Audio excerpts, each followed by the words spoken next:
Bitawan mo! Bitawan mo! Ethan, Mas gugustuhin ko pang mamatay dito kaysa tumungtong muli sa bahay ng mga Sterling. Ethan, Nagpapanggap ka pa rin? Gusto mo talagang magpanggap, no? Ethan, Ikaw, hayaan mong linawin ko ito. Nakasakit ka ng maling tao. May nag-utos talaga sa amin na bigyan ka ng espesyal na pagtanggap. Pasensya na! Nagkamali ako! Tigilan mo yan! Sino ang niloloko mo? Pakiusap! Huwag mo akong saktan! Ethan,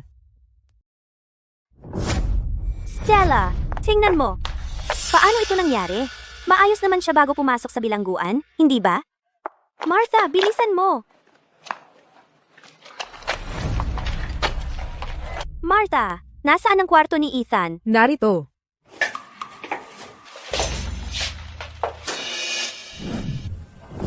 Dito nakatira si Ethan? Ethan, may pamilya kang sumundo sa'yo.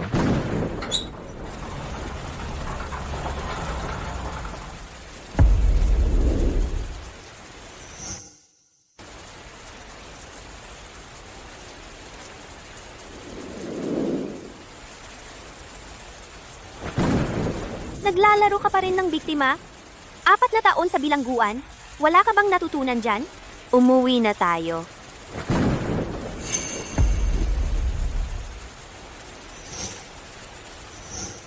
Sarah, nakauwi ka na! Mahaba ang araw sa trabaho? Pahiran kita ng balikat.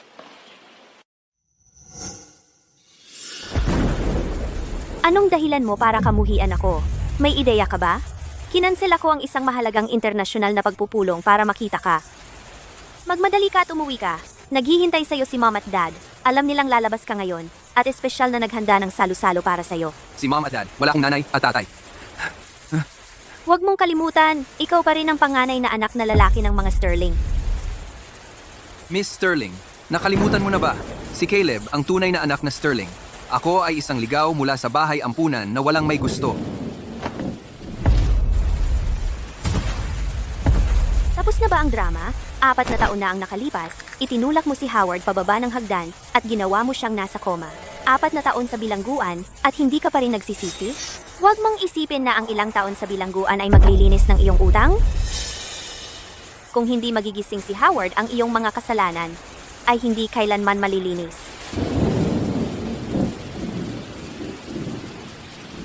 Kasalanan ko ito. Dapat hindi na ako bumalik. Lalo na ang umasa sa pamilyang hindi ko naman talaga naging akin. Tara na, sasama ka sa akin. Hindi na ako magtatanong ng pangatlong beses. Miss Sterling, umalis ka na. Mula ngayon, magkanya-kanya na tayo. Huwag na tayong magkita muli. Sila yung tapos tayo. Huwag na tayong kita muli. Ethan, pasensya na at nahuli ako.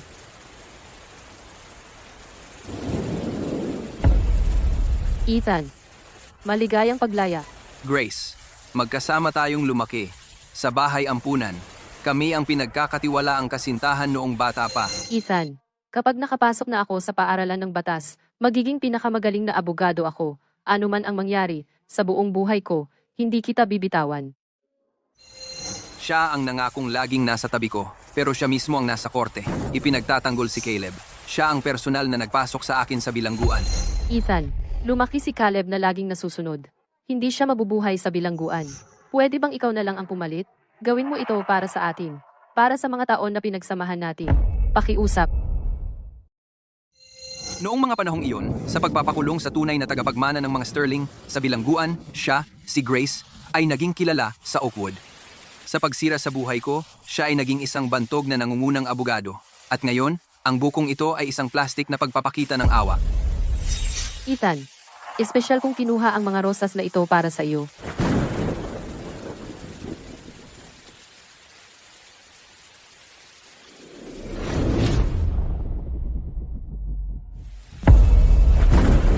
Ang mga bulaklak ng isang nangungunang abogado ay dapat ilaan para mangakit ng hurado. Sa loob ng 4 na taon sa kadiliman, sa wakas ay naunawaan ko na kapag wala kang kapangyarihan, walang katayuan at walang maaasahan. Ang tanging paraan upang mabuhay ay bawasan ang pinsala. Kumpara kay Grace, na nagbigay sa akin ng pag-asa bago niya winasak. Ang pamilya Sterling, na simula pa lang ay galit na galit sa akin, ay hindi naman nagiiwan ng malalaking alon sa puso ko. Hindi ba tayo uuwi na? Sumakay ka na sa kotse. Grace, dito ka. Ethan. Ethan, matagal ka na bang naghihintay?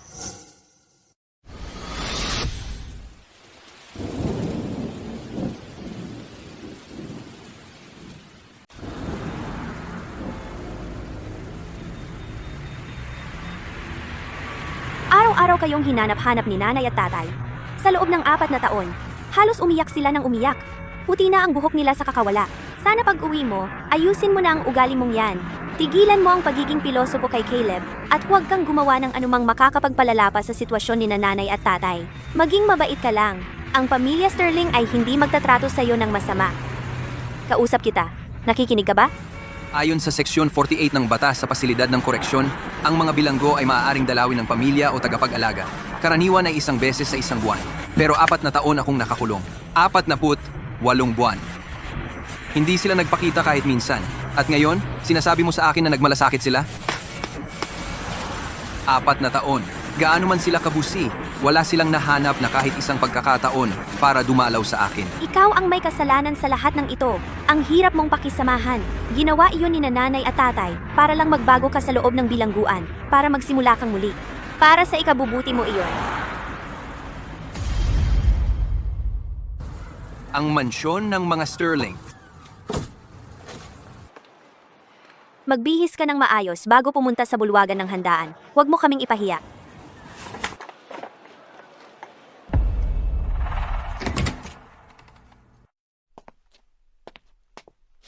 Ito ang silid tulugan na tinirahan ko sa loob ng 5 taon.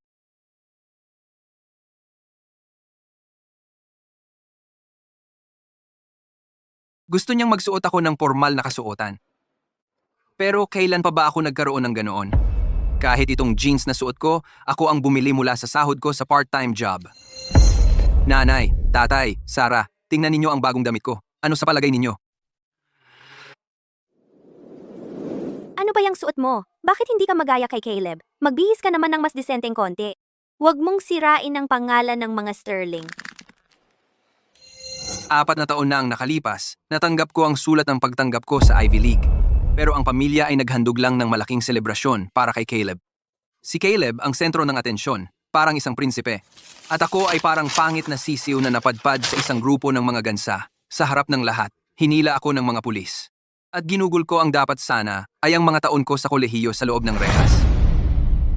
10 taon na ang nakalipas, dinala ako pabalik sa pamilya Sterling na nakasuot ng uniforme ng paaralan. Dahil nagsimula ang lahat dito na rin matapos.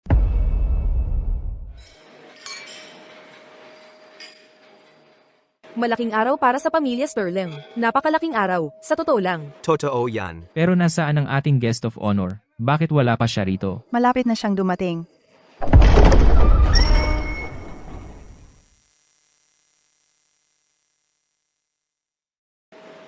Sino yan? Seryoso ba siyang nakasuot ng uniforme ng paaralan sa ganitong okasyon? Noong nasa Oakwood pa ako, sa harap ng lahat ng mga elite, ikinulong ako at hinila palayo ng mga pulis. Ngayon, mismong sa harap ng parehong grupo ng mga elite, naghahandog sila ng malaking selebrasyon para sa pagbabalik ng kanilang anak na Suwail. Gusto nilang ipakita sa lahat ang kahihiyan ko sa buong mundo. Hindi mag-iiwan ng kahit kaunting dignidad para sa akin. Sinabi ko sa'yo na umuwi ka at magpalit. Bakit nakasuot ka pa rin yan? Alam mo ba kung anong klaseng okasyon ito?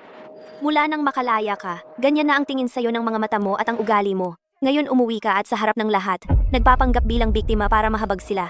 Nagpapanggap na may utang na loob sa'yo ang pamilya Sterling. Para bang talagang may ginawa kaming mali sa'yo? Ethan, ang mga maliliit mong laro ay gaya rin ng dati mababa. Nakakadiri. Tara na, sumama ka sa akin para magpalit. Huwag mo kaming ipahiya dito. Hinaharangan mo ako? Wala akong formal na kasuotan. Kung wala kang formal na kasuotan, bakit hindi ka bumili? Wala akong pera. Sa 3 taon mong nandito, ang finance ay dapat nagdedeposito ng 500,000 piso sa account mo kada buwan. 18 milyong piso yon sa loob ng 3 taon. Huwag mong sabihin na hindi sapat yon para sa isang dissenting suit. Ang pagdating mo dito na nakasuot ng mumurahing peke, ay nagpapakita na tinrato ka naming masama. Naiintindihan na namin ang punto mo. Binigyan na namin ng kabayaran ng dapat sa'yo. Tama na yan. Kung ipagpapatuloy mo to, nakakaawa ka na lang. Kalahating milyong piso, kalimutan mo na. Ni 5 piso, hindi ko pa nakikita. Kung gusto mong pagbintangan ako, Miss Sterling, gawin mo namang kapanipaniwala. Talagang hindi mo aaminin hanggat hindi ka napipilitan, di ba? Ikaw ang may gusto nito. Huwag mo akong sisihin kung maging mahigpit ako. Hello? I-check kung magkano ang dinedeposito ng finance sa account ni Ethan buwan-buwan. Ethan Sterling?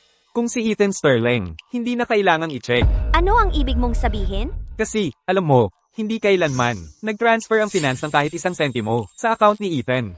Ano ang sinabi mo? Hindi ba ako ang nag-utos? Miss, hindi mo ba alam? Sabi ni Mrs. Sterling, si Ethan, na galing sa isang lugar tulad ng bahay ampunan, ay may makitid na pananaw at napapaligiran ng masasamang impluensya. Kaya bigla ang pagbibigay kay Ethan ng 500,000 piso na baon ay baka mailigaw siya, kaya kinansela ang allowance. At itinaas ni Mrs. Sterling ang buwanang allowance ni Caleb mula 500,000 hanggang 1,000,000 piso. Sabi niya, dahil bumalik na si Ethan, nag-aalala siyang magagalit si Caleb, kaya ito ang kompensasyon. Miss, alam mo ito, di ba? Hindi pa ako nakarinig ng anak ng mayamang pamilya na hindi nakakatanggap ng kahit sentimo na allowance bawat buwan. Kahit hindi ka padalhan ng pera ng Departamento ng Pananalapi, si Mom at Dad ay magbibigay sa iyo ng baon, di ba? Sina Mr. at Mrs. Sterling ay hindi pa kailanman nagbigay sa akin ng kahit 1 sentimong allowance.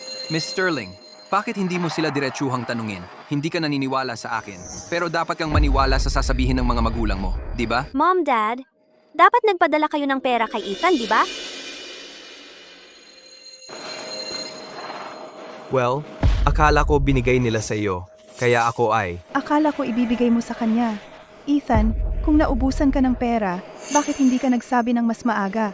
Kung sinabi mo sa akin, hindi ako magkakait sa iyo ng pera. Tama, eksakto. Ethan, kasalanan ko lahat ito. Dapat na una kong napansin, naghirap ka dahil sa akin. Kailangan mong maniwala sa akin. Pareho ang trato ko sa iyo at kay Caleb ng eksakto.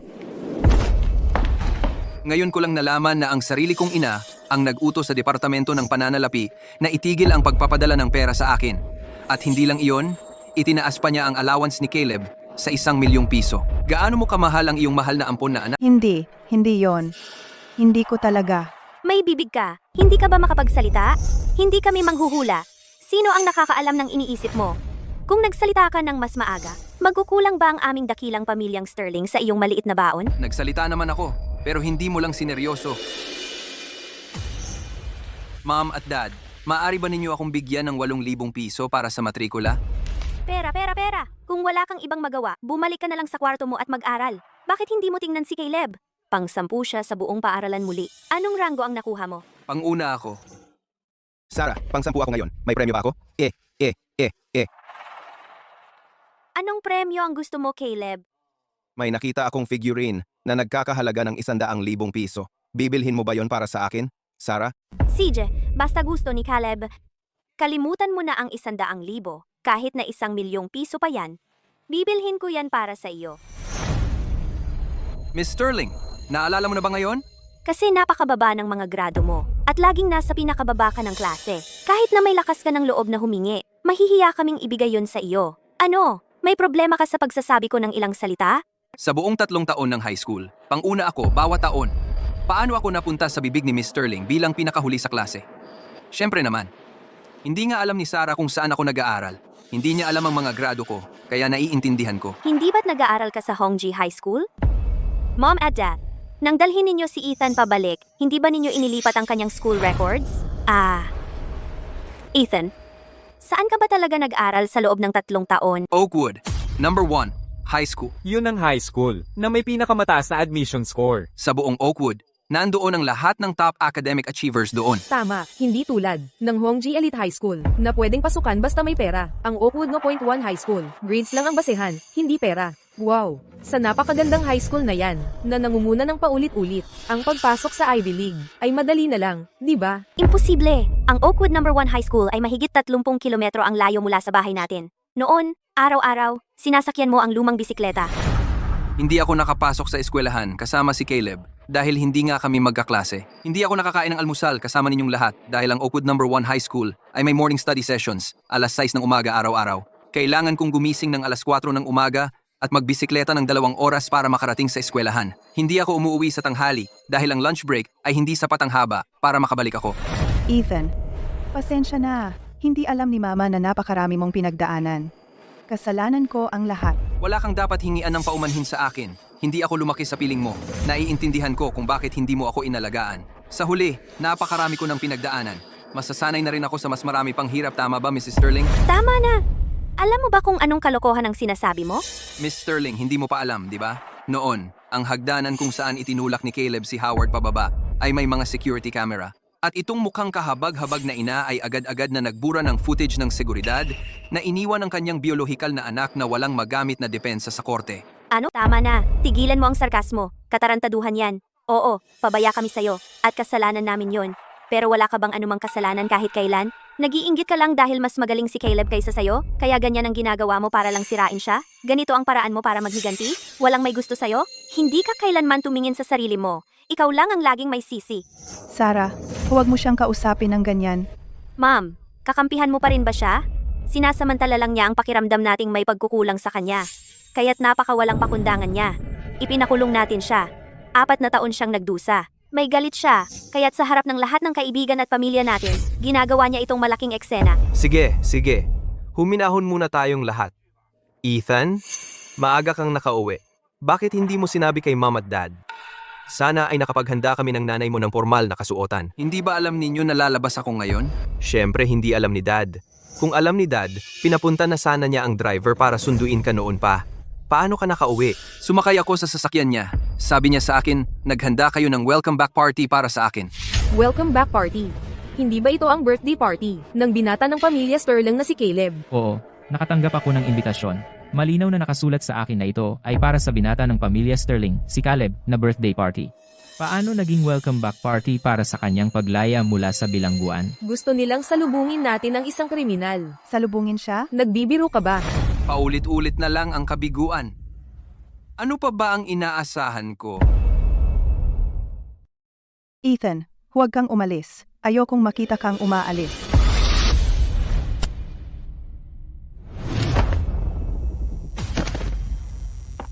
Nasaktan ka ba, Caleb? Mom, Dad, Sarah, Mom, Dad, Sarah, ang sakit talaga. Saan ka masakit? Kailangan mo bang dalhin sa ospital? Bulag ka ba? Kailangan ko bang magpakadapa sa lupa ng ganito para lang makakuha ng isang insulto? Mula sa'yo, Sarah? Ganun ba ako kaawa-awa? Ethan, masakit ba? Ethan, pasensya na. Kasi lang, yung formal na kasuotang binigay sa akin ni Sarah, bigla na lang nasira. Nagpanik ako at aksidenteng nabangga kita. Nagpanik o sinadya? Alam mo ang sagot. Paano mo naiisip yon tungkol sa akin? Ethan, nagkakamali ka kay Caleb. Palaging magalang si Caleb. Hindi siya yung taong iniisip mo. Birthday ni Caleb ngayon. Dapat kang humingi ng tawad sa kanya. Kalimutan na natin ito. Tama. Humiling ka ng tawad. Ang ganitong bagay hindi na ito nangyayari ngayon lang. Kung inaapi ko siya o hindi, Mrs. Sterling, sa puso mo, hindi ba alam mo? Ako. Teka, may utang ka pa sa amin ng paliwanag. Anong paliwanag? Sarah, hindi mo ba sinusubukan na ipaamin sa akin na ako ang sumira sa formal na kasuotan ng kapatid mo, di ba? Sa panahong iyon, ikaw lang ang nasa kotse ko. At ikaw lang ang may access sa formal na kasuotang iyon. Ethan, bakit mo ito ginawa sa akin?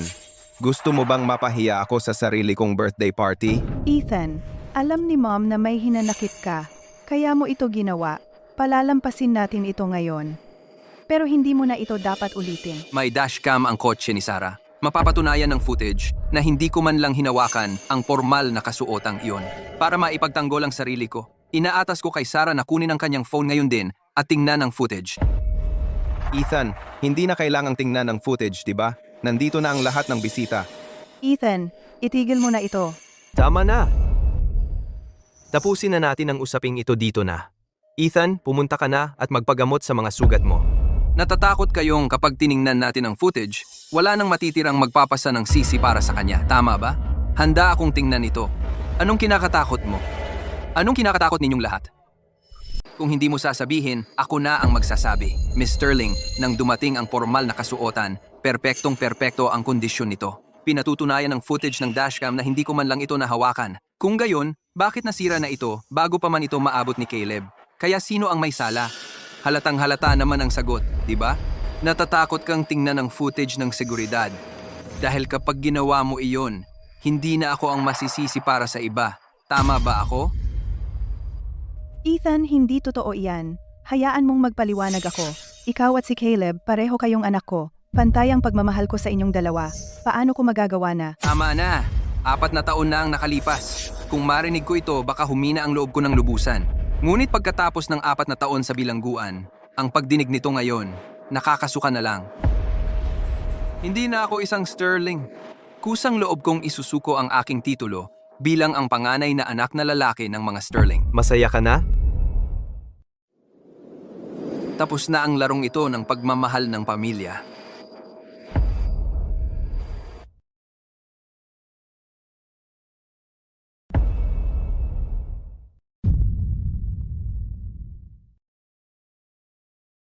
Ethan. Nakita ko ang lahat ng nangyari. Naniniwala ako sa iyo. Alam kong hindi mo ginawa iyon.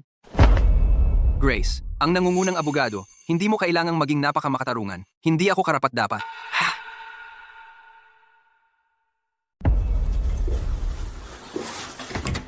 Ethan. Nakabalik ka na. Sa buong bahay na ito, ikaw lang ang tunay na nagmamalasakit, Martha. Martha, nakabalik na ako. Pero aalis na rin ako. Hindi kita pipigil ang umalis. Pero ang sugat mo, kailangang gamutin. Gasgas lang iyan. Sanay na ako. Ayos lang. Hindi ka pa kumakain, di ba? Gagawa ako ng pansit para sa iyo. Kumain ka muna bago umalis. Pass muna, Martha. Kailangan kong magmadaling umalis para makahanap agad ako ng matutuluyan.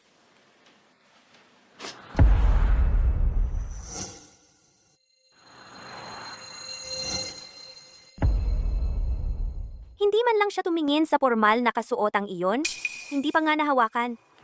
Nagkamali ba talaga ako sa kanya?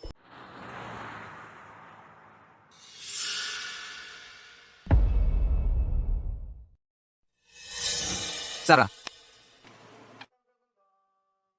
Para sa'yo ito. Dinaanan ko ang impyerno para makuha ito. Protektado ka nito.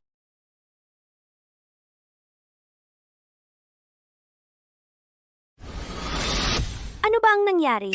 Bakit parang ibang tao na siya?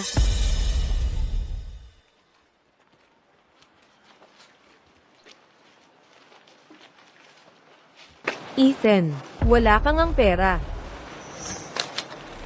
Kung may problema ka, tawagan mo ako. Martha, hindi ko ito matatanggap. Kunin mo. Hindi ko talaga ito makukuha. Martha, Kunin mo. Ethan, saan ka ba pupunta? Binibining Sarah, tuloy pa ang party. Anong ginagawa mo dito sa labas? Martha, aalis na ako. Tumigil ka dyan! Bingi ka ba? Ikaw ang kausap ko. Bitawan mo. Tapos ka na ba? Birthday party ni Caleb ngayon. Nag-eskandalo ka na nga doon. Ngayon tatakas ka pa? Hindi ka ba pwedeng magpakalalaki? Halika na. Sasama ka sa akin pabalik. Anong babalikan ko doon? Binibining Sarah. Dahan-dahan lang. Nasugatan ang binti niya. Magpakabait ka. Kakalabas mo lang sa bilangguan. Ganito na ka-late. Saan ka ba pupunta?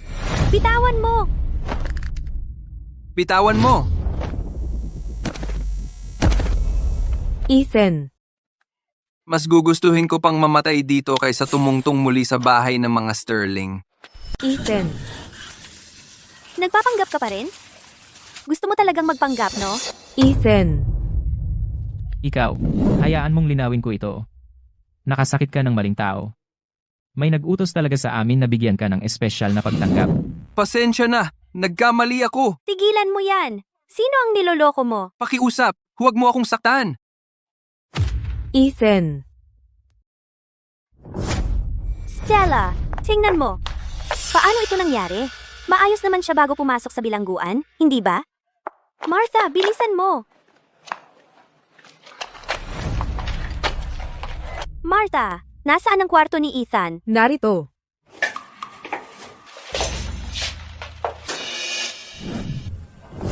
Dito nakatira si Ethan? Martha, ganito ba ang trabaho mo? Si Ethan ang kapatid ko sa dugo. Paano mo siya pinatira dito? Miss Sterling, noon, ikaw mismo ang nagutos kay Ethan na dito tumira. Nakalimutan mo na ba? Kailan ko ba sinabi yon? Sarah, pwede ba yung kwartong yun sa akin? Pwede ba? Para malapit ako sa'yo. Hindi. Magiging study room ko na yan. Yung isa, Kay Caleb yon. Game room. Hindi rin dyan. paano kung yung attic sa itaas? Ikaw ang tagapagmana ng mga Sterling. Sa atik ka titira? Anong itsura nun? Kakatawanan lang ako.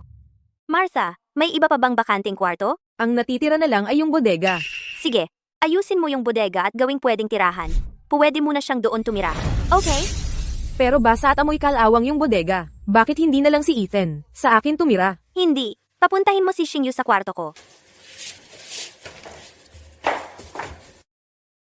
Hello, Dr. Carter. Pumunta ka rito, ngayon din. Masyadong masama ang pakiramdam ni Ethan.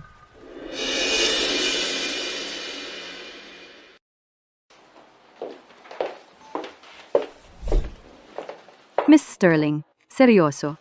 Ganun ba kalaki ang pagkahumaling mo sa kapatid mo? May sakit si Caleb.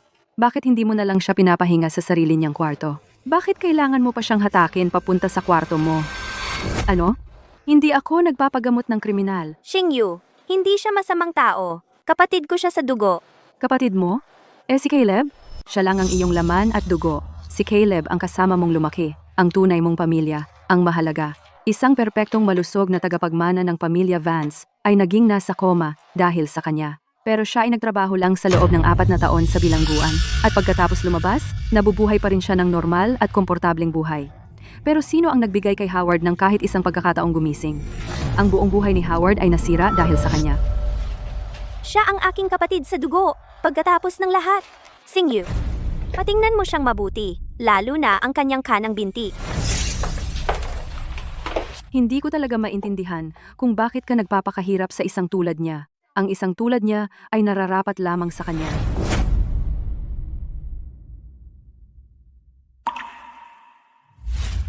Ang binti niya.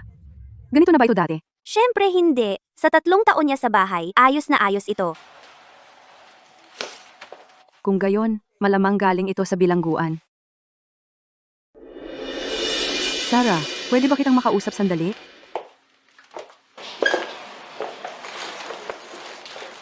Alam mo ba kung gaano katigas ang buto ng tao? Ang buto ng tao ay napakatigas, lalo na kung gusto mong basagin ng lubusan ng tibia at fibula. Karaniwan itong nangangailangan ng mataas na enerhiya ng impact, tulad ng malubhang aksidente sa sasakyan o pagkahulog mula sa mataas na lugar. Pero si Ethan ay nasa bilangguan. Ang mga aksidente sa sasakyan at pagkahulog ay hindi basta-basta nangyayari sa bilangguan. Ang pinsala sa kanyang binti ay mukhang sanhi ng pinsala mula sa matinding suntok. Pinsala mula sa matinding suntok? Batay sa sugat, pagkatapos niyang masugatan, hindi siya nagkaroon ng tamang paggamot. Hindi naayos ng tama ang mga buto sa binti niya, kaya mali ang paghilom nito. Kaya nga ang binti niya ay baluktot at deformed na. Ang sakit na kanyang dinanas ay hindi kayang unawain. Ang mabuhay ng ganito katagal ay isang himala. Sa bilangguan, paano nila nagawa ito sa kanya? Xingyu, may pag-asa pa ba ang binti ni Ethan? Ang pinsala ay hindi bababa sa 3 taon nang nakalipas. Huli na para gamutin ito ngayon.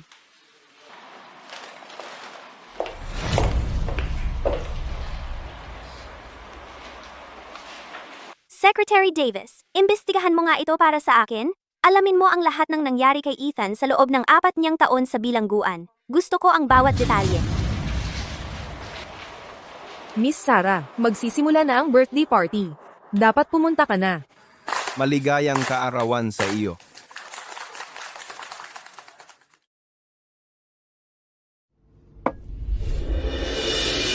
Sarah, wala kang ginawang mali.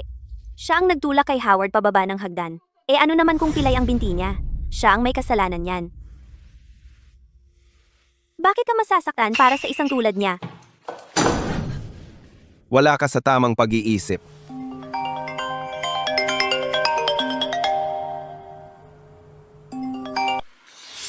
MS, Sterling, tungkol sa bagay na ipinagutos ninyong imbestigahan, may impormasyon na ako. Sige, magsalita ka. CEO, tiningnan ko na yung bagay na pinatanong mo. Si, Mula nang may pasok sa bilangguan si Mr. Sterling, halos araw-araw siyang binubugbog. CEO, nalaman ko rin na may nagutos sa mga preso. Nasaktan siya ng sadya. At yung mga presong nanakit sa kanya, lahat ay noong maaga. 1 taon na ang nakalipas. Na-hospital ulit si Mr. Sterling. Tungkol sa dahilan, hindi ko na nalaman, pero siguradong malala yun. Pagkatapos siyang ma-discharge, inilipat siya ng bilangguan sa isang solong selda. Mula noon, hindi na siya ginambala. Sino ang nasa likod nito? Sino nga ba? Sino ang gumugulo sa kapatid ko? Siya ay si Fiona Vance, si MS Vance. I-terminate ang lahat ng kooperasyon sa Grupo Vance. Harangan ang bawat isa sa mga negosyo ng Grupo Vance. Pero, sa ganitong paraan, tayo ring Grupo Sterling ay maaapektuhan. Gawin mo ang sinasabi ko. At isa pang bagay, sa loob ng bilangguan, lahat ng gumulo sa kapatid ko, huwag mong palalampasin kahit isa. Opo, ma'am. Tigilan mo na ako. Ang sakit. Ayos lang. Ethan, Pakiusap, tigil na. shh, okay na ngayon.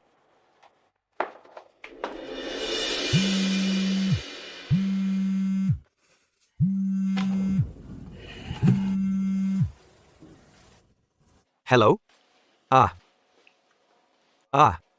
Ano? Anong ingay ito sa kalagitnaan ng gabi? Si Sarah. Bigla na lang niyang tinapos ang partnership niya sa Grupo Vance. Nagkagastos siya ng 1 bilyong piso sa magdamag. Iyon ay. Imposible iyon. Paano naging imposible? Fiona ay tumawag na sa aking humingi ng paliwanag. Imposible! Kailangan kong tanungin si Sarah kung ano ba talaga ang nangyayari. Hoy, magbihis ka muna. Oo nga pala. Sarah, bumangon ka ngayon din. Bakit mo pinuputol ang ugnayan sa... Ethan, anong ginagawa mo sa kama ni Sarah? Sarah, paano ako napunta sa kwarto niya? Nasaan si Sarah? Oy, umalis ka. Aalis na ako. Ako ang iyong ama. Mag-ingat ka sa pagsasalita mo sa akin. Wala kang respeto. Sino ba ang nagpalaki sa'yo para maging ganito ka karimarimar? Sa tingin ko, ikaw. Bakit mo siya sinisigawan? Hindi ba pwedeng pag-usapan natin ito ng mahinahon? Eh di tanungin mo siya. Tanungin mo kung bakit hindi siya natulog sa sarili niyang kwarto. Kung hindi sa kalagitnaan ng gabi. Pumasok siya sa kwarto ni Sarah. 20 pataas na siya. Hindi na siya bata. Sa unang araw pa lang niya dito, ganito na ang ginawa niyang kalokohan? Kahit pa si Sarah, wala siyang karapatang pumasok sa kwarto niya sa kalagitnaan ng gabi. At ako pa ang masyadong mahigpit sa kanya? Ginagawa ko ang nararapat para sa pamilyang ito. Sabihin mo nga, bakit hindi ko sinisigawan si Caleb? Dahil hindi kailanman gagawin ni Caleb ang ganitong kasuklam-suklam na bagay. Sa tingin ko, wala kang ibang intensyon kundi masama. Tapos ka na? E di aalis na ako.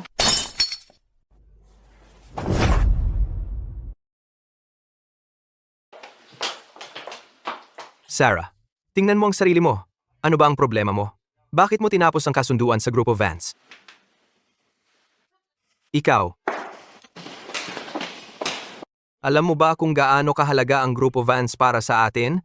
At saka, si Fiona at Caleb ay engaged na. Pinag-isipan mo ba man lang ang kumpanya o ang nararamdaman ni Caleb? Nang si Fiona ay nambubuli kay Ethan, inisip ba niya ang alinman sa mga iyon? Ano bang pinagsasasabi mo? Si Fiona ay nagudyok ng mga preso para bugbugin si Ethan.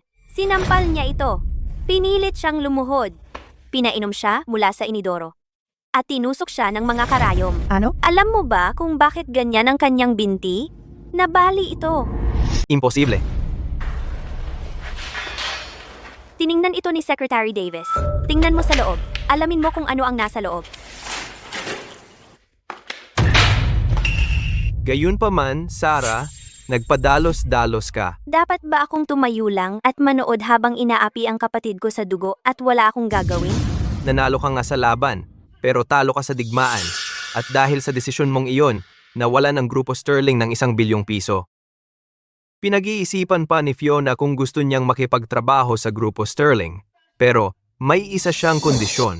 Gusto niyang pumunta si Ethan sa ospital, lumuhod sa harap ng kapatid niyang si Howard at humingi ng tawad.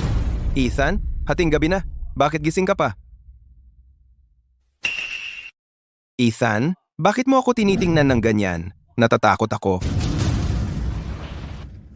Ethan, anong ginawa mo kay Caleb? Saan ka nabungo? Masakit ba? Ayos lang. Yung sinabi namin kanina. Narinig mo lahat, di ba? Kung wala nang iba, alis na ako. Ethan, Sarah, anong nangyari, Sarah? Masakit na naman ba ang tiyan mo? hintay ka dito. Ginawan kita ng mainit na tsaa.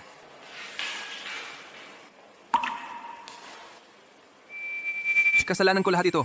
Sana ako na lang ang sumakit para sa'yo. Ethan, masakit ang tiyan ko. Sumasakit ang tiyan ni Sarah. Humanap ka ng doktor. Ano ang gusto mo sa akin? Sumasakit ang tiyan ni Sarah. At hindi mo man lang alam? Kunin mo ang gamot niya, ngayon din. Ethan, alam kong 4 na taon kang nakulong at may galit ka dahil doon. Pero hindi ka pwedeng manatiling nakatingin lang at panoorin si Sarah na magdusa. Lahat ng ginawa ko, nakita ninyong lahat iyon. Pinili ninyong magbulag-bulagan. Sinabi ko na ito dati. Tapos na ang lahat sa pagitan ng mga Sterling. At ako, mula ngayon, mabuhay man o mamatay ang mga Sterling, wala na akong pakialam. E di sana hindi ka na bumalik.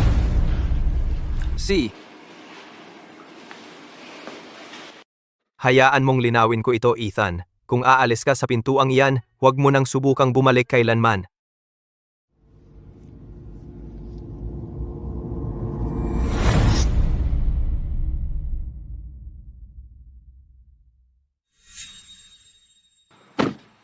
Driver, sa estasyon ng Oakwood. Estasyon ng Oakwood. Malayo po iyan, sir. Ano sa tingin mo ang 800 piso? Kaya mo ba iyon? 800 piso para sa aking kalayaan?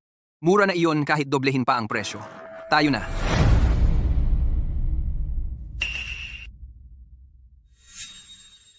Sa wakas, tapos na. B.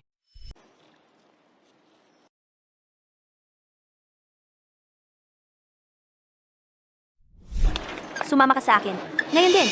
Bitawan mo ako. Tulungan niyo ako. Human trafficker siya. Nagbebenta siya ng organ ng tao. Iligtas niyo ako. Kapatid ko siya. Nag-away kami sa bahay. Tinatakasan niya ako. Wala kayong pakialam dito. Hindi siya si Sarah. Hindi ko siya kilala. Stranger siya. Tito Robert. Tito Robert. Tulungan niyo ako. Anong nangyayari? Hindi mo siya pwedeng kunin. Usapang pamilya ito. Huwag kang makialam. Anong usapang pamilya? Ang alam ko lang, humihingi ng tulong ang pamangkin ko. Tingnan mo ang itsura mo, Ale. Mukha kang maayos at disente. Sino ang mag-aakalang trafficker ng organ ka? Bruha ka, dapat kang bugbugin. Suntukin siya, sugurin natin siya. Suntukin mo na siya, sugurin siya. Suntukin mo na. Anak, kung ayaw mong sumama, huwag. Alam mo, hindi siya human trafficker. Tingnan mo ang suot niyang damit. Ang mahal siguro niyan, aabot sa 6 na figures, at ang alahas niya. Napakamahal. Walang human trafficker sa mundo ang magsusuot ng ganyan. Eh bakit mo? Ay, kawawa ka naman. Tingnan mo ang katawan mo, payat na payat ka. Marami ka sigurong pinagdaan ng pagmamaltrato. Naniniwala ako sa'yo, anak. Kung hindi ka dumaan sa napakasamang bagay, hindi ka tatakas. Kailangan mong tumakbo. Tumakbo ka palayo rito. At huwag na huwag kang pahuhuli sa mga nanakit sa'yo.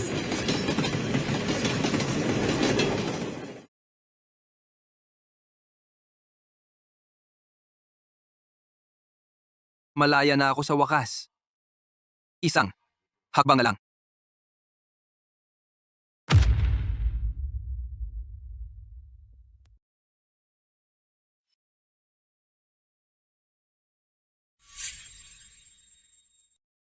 Sarah, yung kapatid mong si Ethan sobrang sakit sa ulo talaga.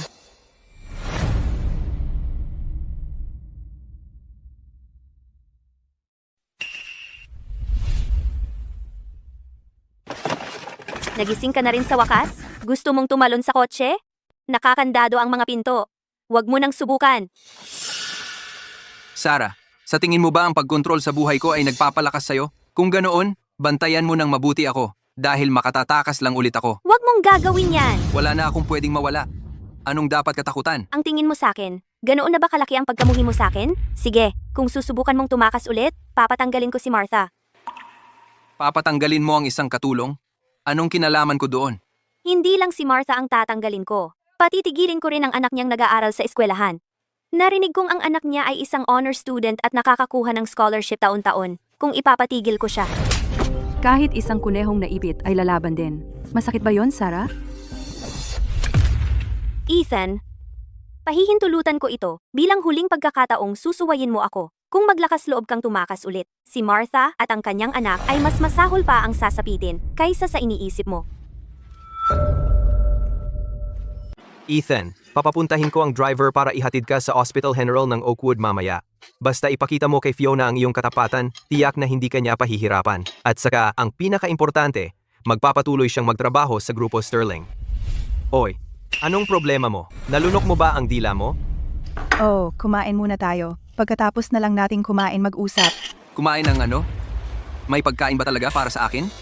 Anong nangyayari dito? Miss Sarah, yung mga pagkain dito ay laging para sa apat ang luto. Kaya, Bulag ka ba?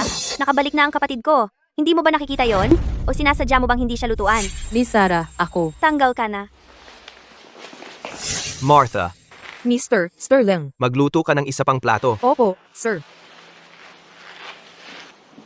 Ethan, kunin mo muna yung sa akin. Ethan, tingnan mo. Nakikita mo ba kung gaano kabait sa'yo ang kapatid mo?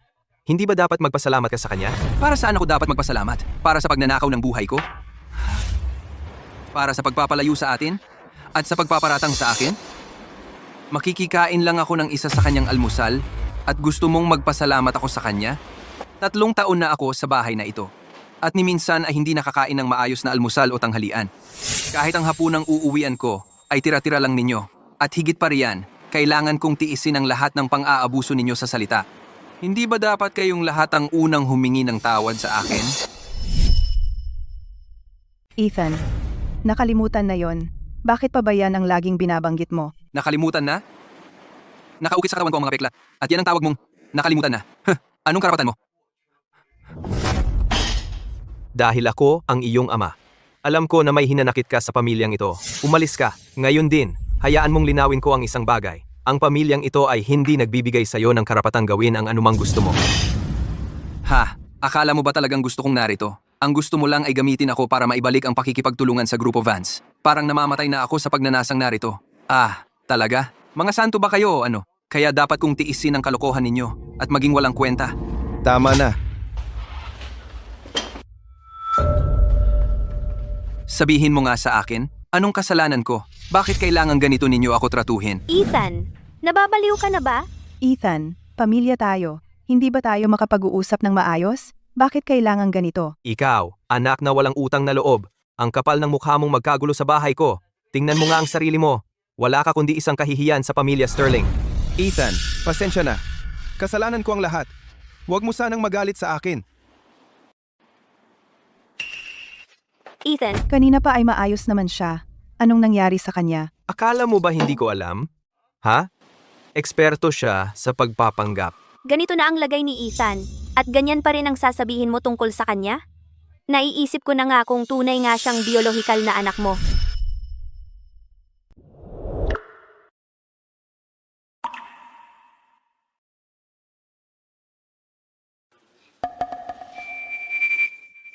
Ethan, ikaw na. Nasaktan ba kita? Pasensya na.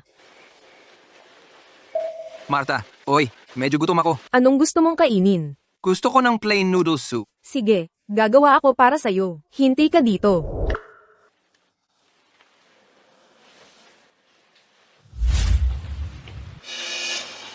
Mrs. Sterling.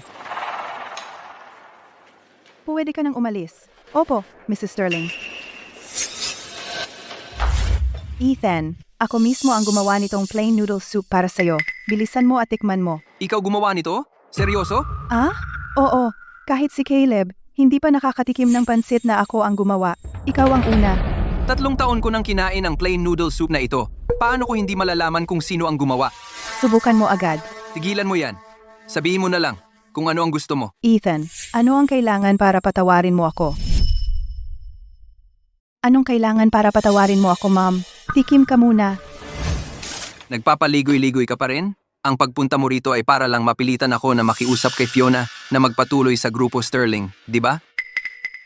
Oo, yun nga ang punto. Pero, Umalis ka. sa loob lang ng 4 na taon, paano ka naging ganito kawalang modo? Ikaw, nasa labas, masaya ang buhay. Habang ako, tinitiis ang paghihirap at pang-aabuso sa bilangguan. Yung 4 na taong iyon ay para dapat kay Caleb. Ikaw ang bumura sa footage ng seguridad. At ikaw ang nagpakulong sa akin. At yun ang tawag mong katapatan. Kung ganoon, nakikiusap ako ngayon. Huwag mo na akong bigyan ng katapatan mo. Hindi ko kaya. Wala kang katulad. Eksakto, ako nga. Kaya gawin mo na lang akong pabor at iwan mo na ako.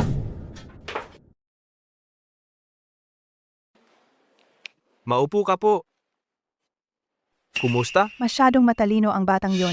Nabasa niya ang isip ko at nalaman ang plano ko. Hindi ko talaga siya makumbinsi. Kung hindi ubra ang pakiusap, kailangan nating maging mahigpit. Nasaan si Martha ngayon? Narinig ko na may malaking problema ang anak ni Martha. Malala talaga. Seryoso? Pinatalsik siya sa paaralan. Ano? Ethan, gising ka na. Kumusta ang pakiramdam mo? Ikaw ba yon? Anong ginawa ko? Wala akong ideya kung ano ang pinagsasabi mo. Ang anak ni Martha na pinatalsik sa paaralan. May kinalaman ka ba dyan? Binabalaan kita. Lumayo ka kay Martha at sa kanyang pamilya. O kung hindi. O kung hindi ano? O sasabihin ko na tayo ay parehong malalagot. Ako si Sarah. Ganyan ba ang paraan ng pakikipag-usap sa akin?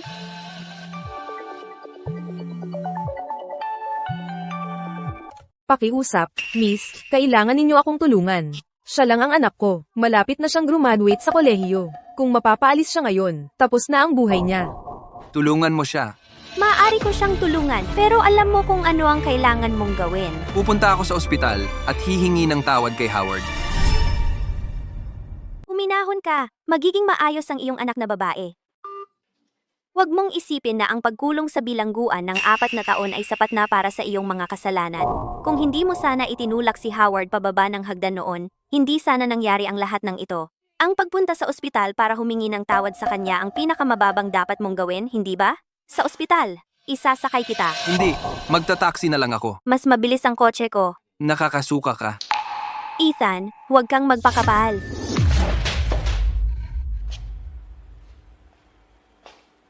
Howard, si Ethan ito? Narinig ko na kahit nasa vegetative state, may kamalayan pa rin ang mga tao. Naririnig mo ba ako?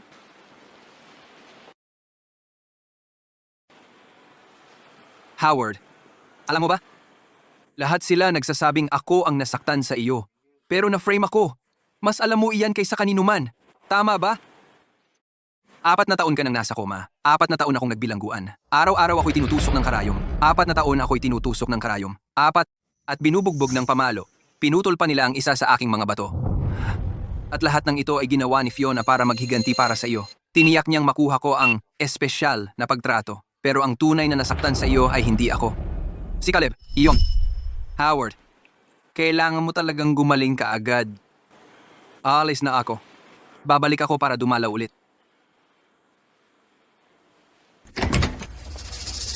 Aalis ka na ba? Aalis ka na.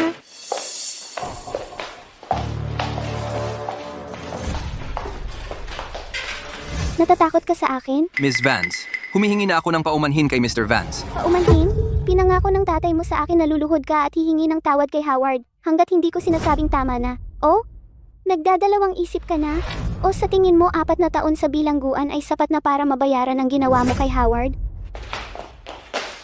Ako ay nagkasala. Luluhod ako at magmamakaawa kay Howard. Nakikiusap ako sa iyong kapatawaran, Miss Vance. Paumanhin. Paumanhin. Paumanhin. Huwag mo akong hawakan.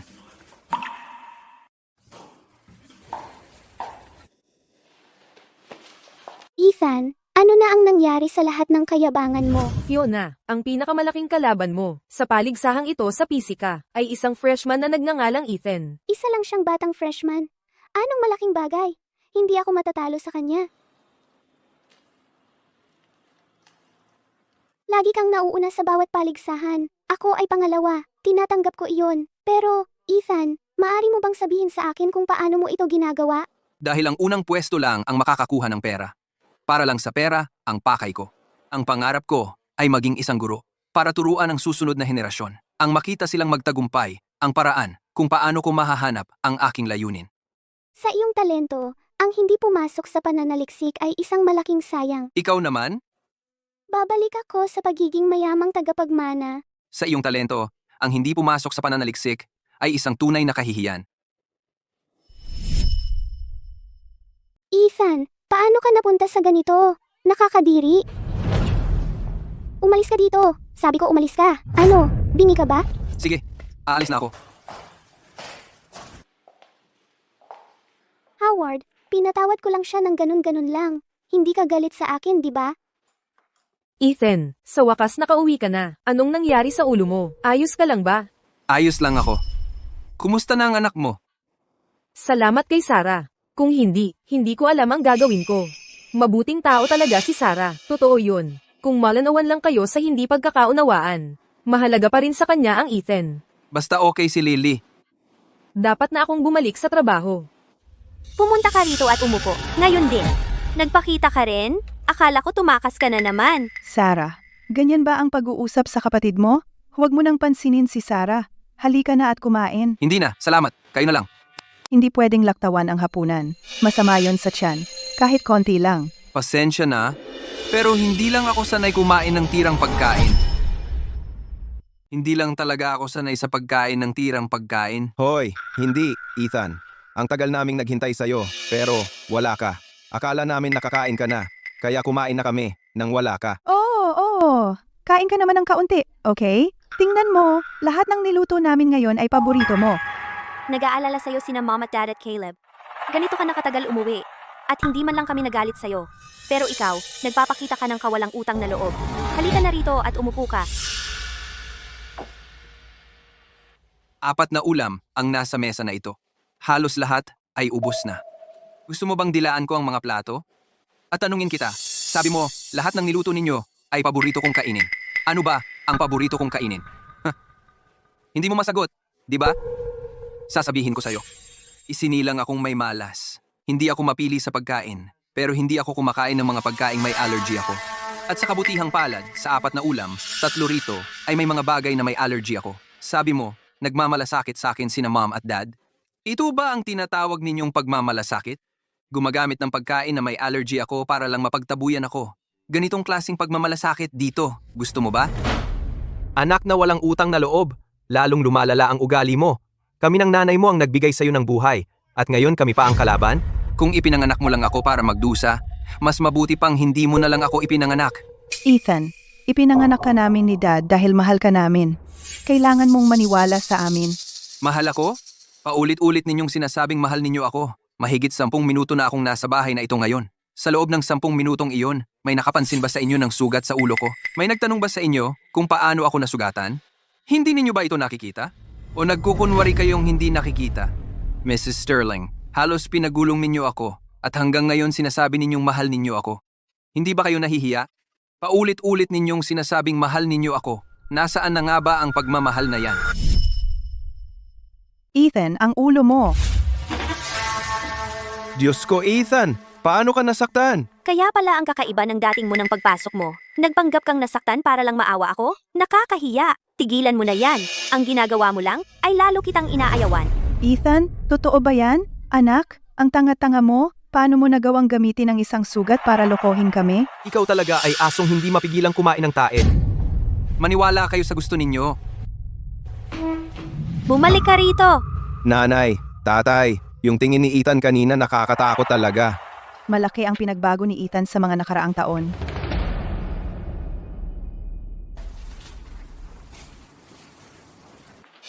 Ethan, ginawa itong wanton ni Martha para sa'yo. Sige, tikman mo kung magugustuhan mo. Ethan, pagkatapos ng almusal, tanggalin mo na yung benda. Wala ka namang tama. Bakit mo pa isinusuot?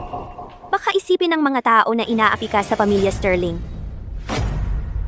Ethan, kanino ka nakasimangot sa umagang-umaga? Tingnan natin kung totoong may tama ka o nagpapanggap lang. May tama ka talaga. Ethan, anong nangyari sa noo mo? Ethan, anong nangyari sa noo mo? Ethan, paano ka nasaktan? Masaya ka na? Hala, sige na. Maliit na bagay lang yan. Anong malaking usapan? Hindi naman siya mamamatay. Anong ginagawa mo? Maghahagis ka na naman, di ba?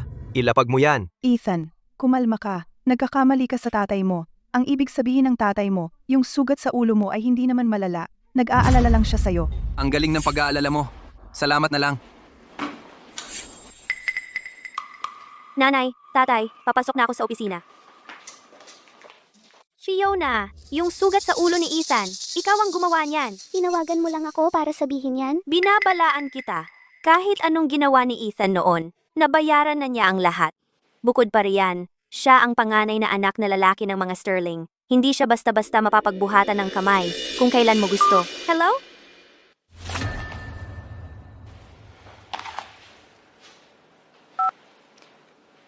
Martha, kumusta si Ethan? Naasikaso mo na ba ang sugat niya? Huwag kang mag-alala, miss. Naasikaso ko na, si Ethan. Martha, pakiayos ang kwarto ko para kay Ethan. Hindi na siya dapat manatili sa bodega. Aayusin ko na po agad. Ang dami ng pinagdaanan ni Ethan nitong mga nakaraang taon. Dapat nga talaga siyang lumipat sa mas magandang lugar. MS, Sterling, yung lote sa West End, ay malapit ng i-auction. Alam ko, kung magiging ayon sa plano, si Caleb at Fiona ay magkakasal na. Tapos, ang dalawang pamilya natin ang magsasamang magpapaunlad ng lupang yon. Gusto mo bang maging nasa coma din siya? Baka hindi alam ng iba, pero alam mo ang totoo, Mr. Sterling. Noon, nang itulak ni Caleb si Howard sa hagdanan, nakita mo ng sarili mong mga mata. Ano? Masyado mo nang inulit ang kasinungalingang yan, kaya naniniwala ka na? Tumahimik ka!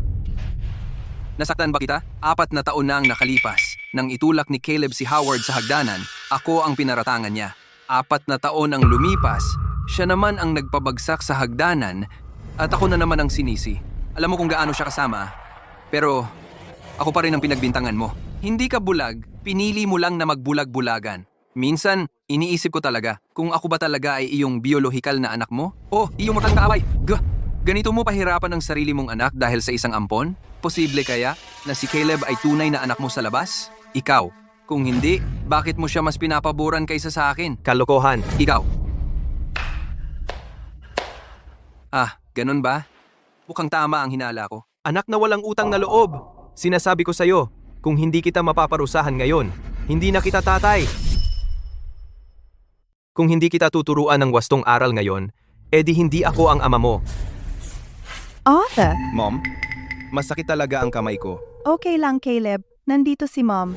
Sir, Mr. Sterling. Pakiusap, Mr. Sterling, tumigil ka sa paghampas sa kanya. Nasasaktan pa si Ethan. Kung ipagpapatuloy mo ito, masasaktan mo talaga si Ethan. Umalis ka sa daan ko. Arthur! Kung mahawakan mo pa si Martha, papatayin kita! Oh, batang pasaway ka! Nangahas kang pagbantaan ng iyong ama, bubugbugin kita hanggang mamatay. Ethan, huwag. Hindi. Krimen yan! Ayaw ko nang mabuhay pa. Akala mo takot ako sa paglabag sa batas? Ilapag mo ang kutsilyo. Krimen ito! Ayaw ko nang mabuhay. Bakit ako matatakot gumawa ng krimen? Ilapag mo ang kutsilyo. Pamilya tayo. Pwede nating pag-usapan ito. Pag-usapan? Noong sinubukan kong kausapin kayo noon, ayaw ninyong makinig. Ngayon, tapos na ako sa pakikipag-usap. At ngayon, gusto ninyong pakiramdaman ko ang sisi? Dapat ba akong hayaan na lang na apihin ako ng buong pamilya ninyo? Hindi Ethan, pakiusap. Hayaan mo lang akong magpaliwanag, Mom. Ano man ang problema mo, pwede mong sabihin sa akin. Pangako, makikinig ako. Tama na, Mrs. Sterling. Ayaw kong marinig iyan. Dahil sa respeto sa utang ng kapanganakan, hindi kita gagalawin ngayon. Ethan, pakiusap. Ang mga mamamatay tao ay binabayaran ng buhay. Bata ka pa. Pagsisisihan mo ito. Nakikiusap ako sa iyo. Ilapag mo ang kutsilyo. Pakiusap. Pagsisisi? Ang tanging pinagsisisihan ko ay ang pag-uwi ko sa bahay na ito. Ang iniintindi mo lang ay si Caleb. Ang dayuhang iyon. Wala akong lugar dito. Paulit-ulit mo akong tinatawag na kahihiyan, isang kriminal. Pero sino ba ang tunay na kriminal dito? Si Caleb. 4 na taon na ang nakalipas. Ipinakulong niya ako. At kayong lahat ay nagkunwari na hindi nakakita. Mga kasabwat kayo. Ngayon, nakalaya na ako. At ganito pa rin ang trato ninyo sa akin. Hindi ako ang may kasalanan. Bakit? Bakit lahat ng sisi ay sa akin? Hindi totoo yan. Hindi. Ano ba talaga? Sabihin mo sa akin kung ano. Wala ka bang masabi?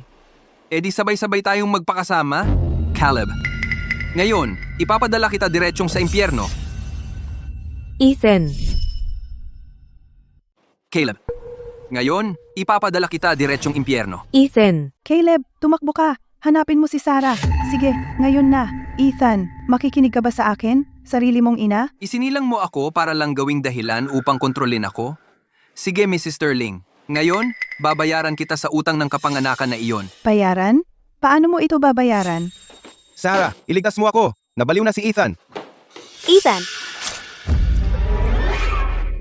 Ethan. anong ginagawa mo? Sarah, ipinagtulakan niya ako dahil sa lalaking ito? Ethan, nabaliw ka na ba? Bakit ka napakalupit sa sarili mo? Mrs. Sterling, ang utang ko sa iyo ay lubusan ng nabayaran. Nanay, para sa lahat ng ginawa mo para sa akin, bayad na ang lahat, tapos na ang utang na loob. Pero tungkol naman kay Arthur at Caleb, sa ginawa nila sa akin, papanagutin ko sila. Ethan, alam kong nagkamali ako. Pangako, hindi na kita muling sasaktan. Sige? Ethan, kumalma ka lang. Maniwala ka sa akin. Aayusin ito ni Sarah para sa iyo. Tapos ka na? Ethan, Ethan, Miss Sarah, Dalhin natin siya. sa ospital. bilisan mo. Anong ospital?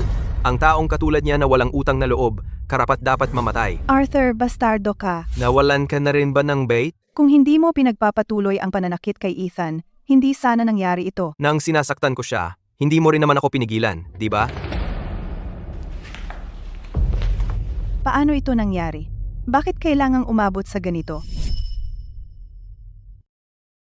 Martha, ano ba ang nangyari? Bakit kaya nasaktan ng ganito si Ethan? Si Mr. Sterling po. Bakit kaya sinaktan siya ng tatay ko? Ayon kay Caleb, na itinulak siya ni Ethan pababa ng hagdan. Galit na galit si Mr. Sterling. Kumuha siya ng sinturon at hinampas siya. Itinulak niya siya pababa ng hagdan? Miss, huwag ninyo po akong sisihin kung nagkakamali ako ng sasabihin. Hindi lang ako naniniwala na gagawin niyon ni Ethan. Sa totoo lang. Si Ethan, alam na nasa bahay. Sina Mr. Sterling at Mrs. Sterling. Naghahanap ba siya ng gulo o gusto lang niyang magkagulo? Bakit pa niya gagawin niyon para saktan si Caleb? At si Caleb, wala namang ni anumang gallows. Ngayon, tingnan ninyo si Ethan. Binugbog ni Mr. Sterling. Puno ng pasa. Nakakabagabag lang. Palaging mabait si Caleb. Paano niya magagawa na pagbintangan si Ethan? Bukod pa riyan, may record si Ethan. Si Mr. Sterling, si Mrs. Sterling, pati na kayo. Parang lahat kayo ay may galit kay Ethan. Martha. Tama na, ako kasi. Xingyu, kumusta na ang kapatid ko? Martha, dalhin mo muna siya sa isang kwarto. Sige, halika na. Xingyu, grabe ba talaga ang tama kay Ethan ngayon? Mga panlabas na sugat lang iyon, na ibalik din ang daliri niya. Mukha lang mas malala kaysa sa tunay. Wala namang masyadong malala. Buti naman. Pero, Ano ba yung tingin mo?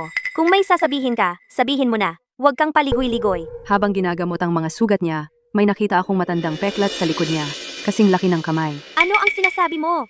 Ang lokasyon ng peklat, ito ay... Kalimutan mo na, diretsuhin ko na. Nawala ang kaliwang bato niya. Sa itsura ng peklat, mga 1 taon na ang nakalipas. Nagsisinungaling ka sa akin. 1 taon na ang nakalipas. Nasa bilangguan pa si Ethan. Paano nawala ang kaliwang bato niya? Tingnan mo.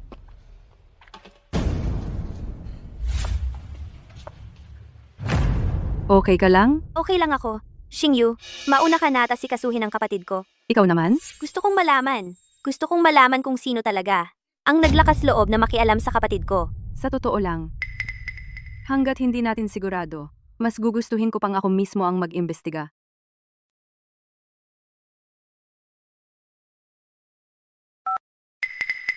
Secretary Davis, yung impormasyong nahanap mo para sa akin noon, mga 3 taon na ang nakalipas, tungkol sa pagpatingin ni Ethan sa ospital, balikan mo ng mabuti, at saliksikin mo para sa akin. Gamitin mo ang lahat ng paraan.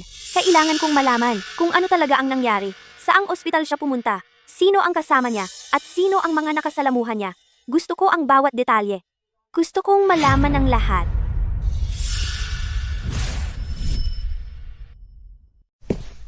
Tigil. Saan ka pupunta? Dadalhin ko itong pagkain kay Ethan. Magdadala ng pagkain?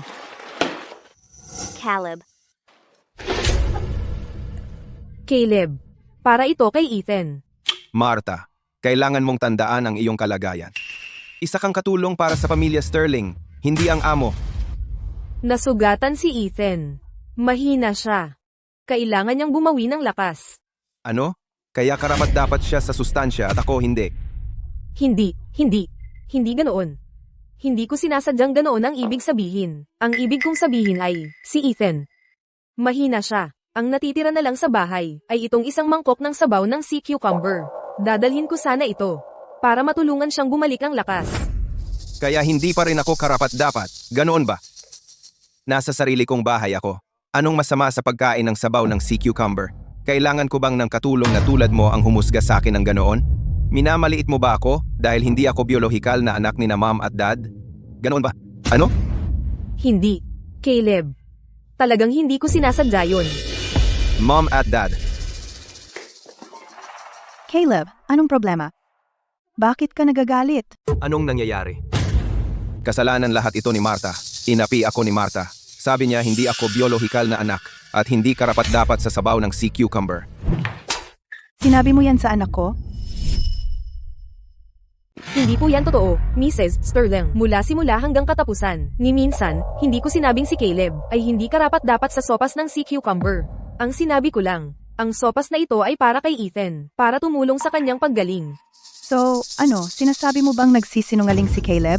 Ako, Tumatanda ka na at nawawala na sa sarili. Si Caleb ang tunay na tagapagmana ng pamilya Sterling. Ethan, siguro ikaw ang pinakamalas sa mundo para ipanganak sa pamilyang ito. Sana nga, hindi ka na lang bumalik. Ito ang kapalit ng pagsuporta mo kay Ethan. Anong nakakatawa? Sarah, wala lang. Sabihin mo. Sarah, nawawala na ba sa sarili? Natatakot si Caleb sa'yo. Ma'am, ang nakikita mo lang ngayon ay si Caleb? Biolohikal mong anak si Ethan. Alam mong ayaw ni Caleb sa sopas ng sea cucumber. Pero, ipinagtabi mo pa rin ito para kay Caleb, sa halip na kay Ethan. Ako, tingnan mo kung gaano kapayat si Ethan. Hindi mo ba nakikita kung sino ang mas nangangailangan? Ngayon ko lang naintindihan ang nararamdaman ni Ethan. Siguro, pinagsisisihan niya ang pagbalik sa bahay na ito. Martha, dalhin mo ang pagkain na ito kay Ethan. Bumili ka ng pinakamagandang sea cucumber at ang pinakamahal na supplements. Kung may mga has na agawin ito sa kanya, puputulin ko ang kamay nila. Nakuha ko na. Pupunta na ako ngayon. Ano ba ang nangyayari kay Sarah ngayon? Bakit palagi siyang kumakampi kay Ethan? Teka, Martha, sasama ako sa iyo. Sige. Sarah, bakit ang tindi mo sa akin? Matindi? Siguro si Ethan. Siguro yung lalaking yon ang may sinabi sa iyo para guluhin ang isip mo. Wala siyang sinabi sa akin. Baka hindi mo alam, pagkatapos ng nangyari 4 na taon na ang nakalilipas, kinopya ko ang lahat ng footage ng seguridad mula sa bawat hagdanan. Alam ko ng eksakto ang ginawa mo, kaya mag-ingat ka. Dad, tingnan mo siya. Mula nang bumalik si Ethan, ganito na siya kumilos. Huwag kang mag-alala. Ang munting cutie na si Ethan ay hindi magdudulot ng malaking problema. Ibig mong sabihin, may paraan ka para harapin siya? Sa ilang araw, ang tagapagmana ng mga Sinclair mula sa Longcheng ay maghahanap ng mapapangasawa para magpakasal sa kanilang pamilya. Kapag nangyari iyon, maghahanap tayo ng paraan para mapakasal si Ethan sa kanya. Pagkatapos ang pamilya Sinclair, ay tiyak na tutulong sa atin para makuha ang lupa sa kanlurang bahagi na gusto natin. Hindi pwedeng ganoon. Kung makakapag-asawa siya sa mayamang pamilya, tiyak na lalampasan niya ako. Para bang ganoon lang kasimple? Narinig ko na ang tagapagmana ng mga Sinclair ay napakatuso, walang awa at mahilig mang-api ng mga lalaki. Perpekto. Ethan, gutom na gutom ka na siguro. May niluto ako para sa'yo. Hindi kita nanay. Gusto mo man o hindi, ang katotohanang ako ang ina mo ay hindi na magbabago. Pinanganak mo ako, pero hindi mo ako pinalaki. Ang putol na daliri ang kabayaran doon. Ang utang ng kapanganakan, bayad na iyon ng buo. Ibig sabihin, hindi kita ina. Ethan, ganoon ba kalaki ang galit mo sa akin? Kumain ka muna, pagkatapos mong kumain, sigawan mo ako ng sigawan. Hindi ako galit, Mrs. Sterling. Ang utang ng kapanganakan, nabayaran ko na. Mula ngayon, magkaiba na tayo ng landas. Sige, hindi ka pala galit. Kumain ka muna, pagkatapos mong kumain, pag-usapan natin ang gusto mo. Umalis ka. Ethan, Hindi ako makakakain kung nakatitig ka sa akin. Ma'am, ako na po ang bahala.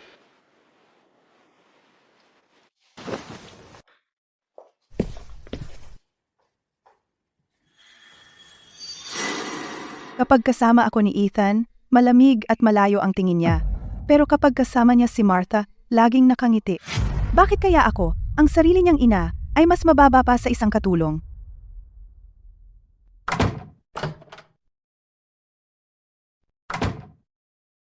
Ma'am, uuwi na po ba tayo? Ikaw na ang umuwi. Ma'am, Siguro po ay umuwi na tayo. Pagod na si Ethan. ano? Kailan pa naging kailangan ang pahintulot ng isang katulong para makita ang sarili kong anak? Hindi po. Hindi po iyon ang ibig kong sabihin. Bakit nandito ka pa? Aalis na po ako.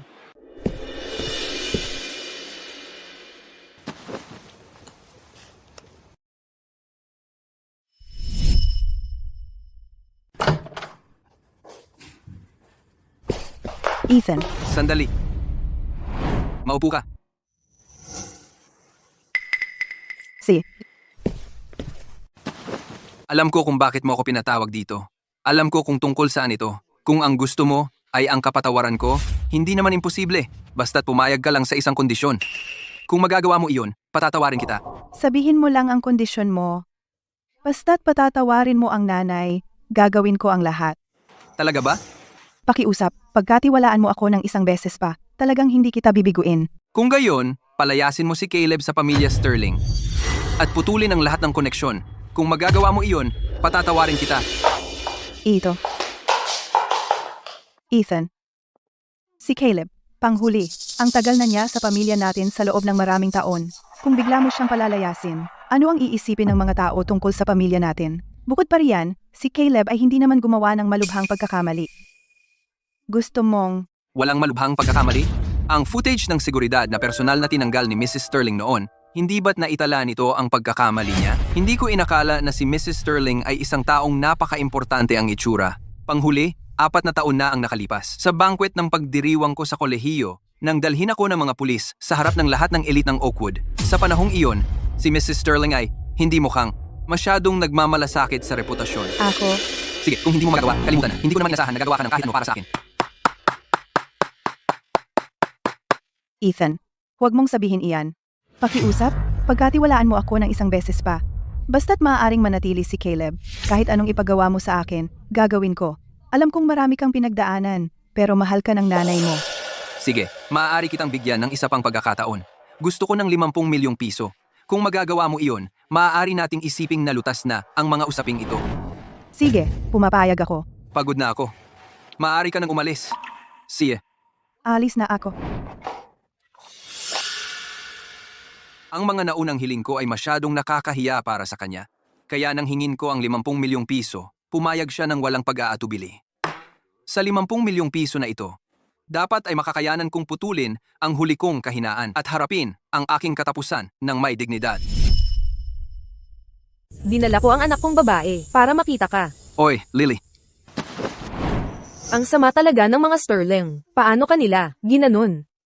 Ethan, umalis ka na sa pamilya Sterling. Huwag ka nang manatili sa piling ng mga halimaw na yun. Sige. Ikaw ang masusunod, Lily. Talaga. Oo, seryoso ako. Oo nga pala. Lily, kamusta ang mga grado mo ngayon? Okay lang. Bawat semestre, nakakakuha ko ng scholarship. Kaya, naisip mo na bang mag-aral sa ibang bansa? Oo. Pero, hindi ko magawang pangarapin yun. Paano kung? Ibig kong sabihin, paano kung? May pagkakataon ka na mag-aral sa ibang bansa at walang problema sa pera. Pupunta ka ba? Siyempre naman. Pero, sa mundong ito, hindi nangyayari ang mga ganoong kabutihan. Pantasya lang yan. Naniniwala ako na makakakuha ka ng iyong pagkakataon sa 50 milyong piso. Kapag naayos ko na si Martha at si Lily sa ibang bansa, wala nang makakapigil sa akin. Nasaan si ma'am nitong mga nakaraang araw? Maaga siyang umaalis at late umuuwi. Oy, alam mo ba kung saan pumunta ang nanay ko? Hindi ko talaga sigurado. Pero si Mrs. Sterling ay may dala na maraming bag at alahas. Maraming bag at alahas ang dala niya. Hayaan mo na. Nagpunta siya sa mall para bumili ng mga custom outfit. Siguraduhing walang dumi. Opo, sir. Mr. Sterling, tamang-tama ang pagdating ninyo. Kakakarating lang sa aming tindahan ng ilang limited edition na formal na kasuotan. Talagang natatangi ang mga disenyo. At ang mga materyales ay napakaluho. Sigurado akong magiging napakaganda nito sa inyo. At kayo ang magiging sentro ng atensyon. Hindi masama. Ibalot mo na. Opo. Mr. Sterling, meron din po kaming ilang bag na bagay sa kasuotan. Gusto po ba ninyong tingnan? Ang mga bag na ito, bakit parang katulad ng binili ni ma'am? Saan galing ang bag na ito? Mr. Sterling, ang galing ng mata mo. Limited edition lahat tong mga bag na to. Isang mayamang babae ang nagbenta nito dito. Gusto mo bang pumili ng ilan para sa girlfriend mo? Ganun ba kahirap sa pera si ma'am?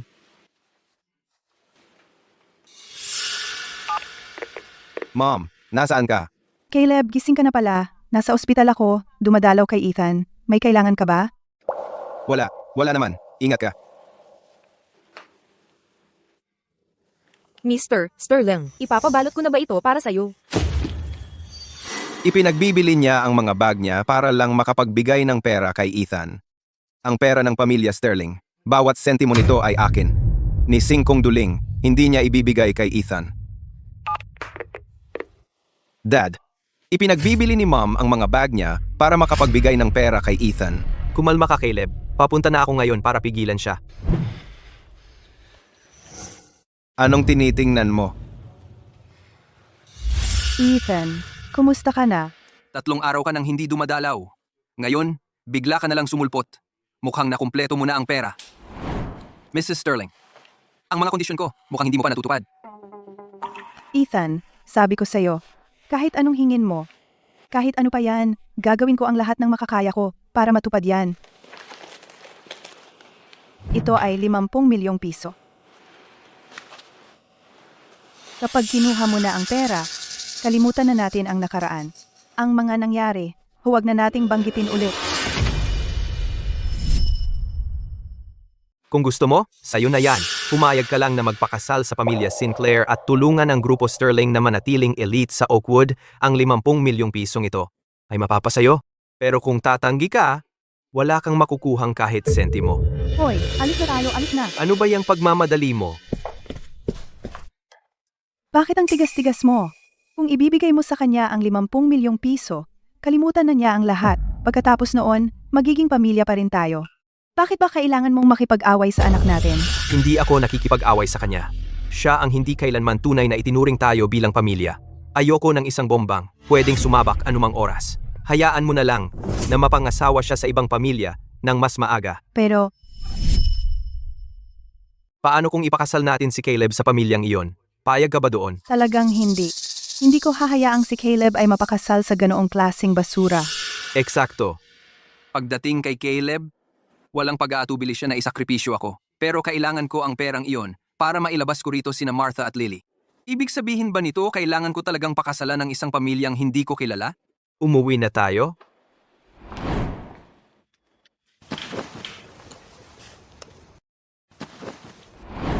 Miss Sinclair. Ang lupain sa kanlurang bahagi, tiningnan ko ito, perpekto ito para sa isang distritong pangkomersyo at pag-unlad ng ekonomiya. Kung makuha natin ang lupang iyon, hindi lang mapapalago ang ating negosyo, makakatulong din ito para tayo ay magkaroon ng matatag na pwesto sa Oakwood. Ang negosyo sa pagitan ng Dragon City at Oakwood ay magiging mas maayos. Gayunpaman, Magpatuloy ka. hindi lang tayo ang interesado sa lupang iyon. Ang ilan sa mga elite na pamilya ng Oakwood ay nagpaplano ring makuha ito. Ang mga pangunahing kalaban ay ang mga pamilyang Sterling at Vance, lalo na ang mga Sterling. Nagmungkahi sila ng alyansa sa pamamagitan ng kasal sa iyo para makamit ang isang partnership na kapakipakinabang sa magkabilang panig. Ano sa palagay mo? Ang aking pag-aasawa ay sarili kong desisyon. Paumanhin. Dadaan po.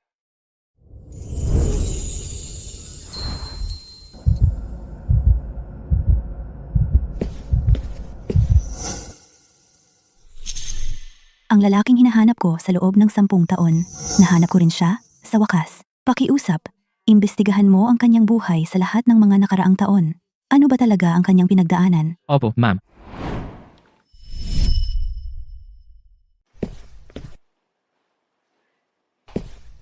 Hoy, Ethan! Bakit ba buong araw kang natutulog? Teka, may sasabihin pa ako. Sige, para sa 50 milyong piso, tiisin ko na. Hindi ka na bata. Hindi tama na nasa bahay ka lang palagi. Napag-usapan na namin ni Mom ito. At ang pamilya Sinclair sa Longcheng ay isang napakayamang pamilya. Kaya bakit hindi ka na lang magpakasal sa kanila at mamuhay ng komportable? Eh yung dote? Hindi ka mabibigo. Mr. Sterling, ito ba ang ibig mong sabihin sa pakikipagtulungan sa pamilya Sinclair? At kung ibig sabihin nito ay isasakripisyo si Ethan ng ganito, hindi ko? Papayagan iyan. Ethan, hindi rin naman madali para sa amin ni Dad na hayaan kang umalis. Pero hindi naman maganda ang kalagayan ng binti mo. Habang may impluensya pa si Dad, nakahanap kami ng magandang pamilya na mapapangasawa mo. At ang mga Sinclair sa Longcheng ay isang napakayamang pamilya. Higit pa nga sa atin. Kung napakaganda nga talaga, ako pa kaya ang mapapasa kanya? Mom at Dad, plano ninyong ipakasal si Ethan sa mayamang babae mula sa Longcheng? Bakit hindi ninyo ako muna kinonsulta? Hindi? Hindi ako sang-ayon. Sarah, Huwag kang magsalita ng walang kwenta. Hindi ako naglalabas ng walang kwentang salita dahil yung mayamang babae ay hindi madaling pakisamahan. At siya, Tama na. Dad, hindi naman kilala ni Ethan yung babaeng yon, kaya sigurado ako na ayaw din niya. Sang-ayon ako.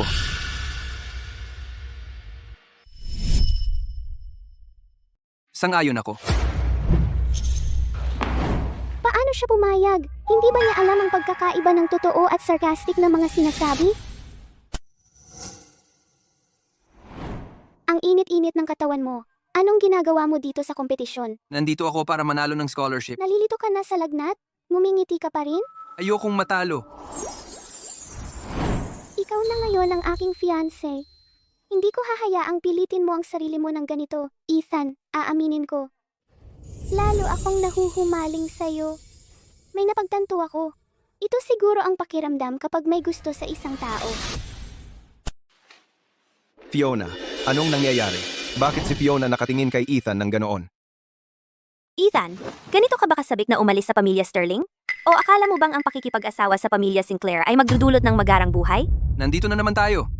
Nang hindi man lang nag-iisip, agad kang pumapasok sa pinakamasamang konklusyon tungkol sa Ken. Gusto ko lang mamuhay ng magarang buhay. Nababaliw ka na. Ang babaeng tagapagmana ng mga Sinclair ay may masamang reputasyon.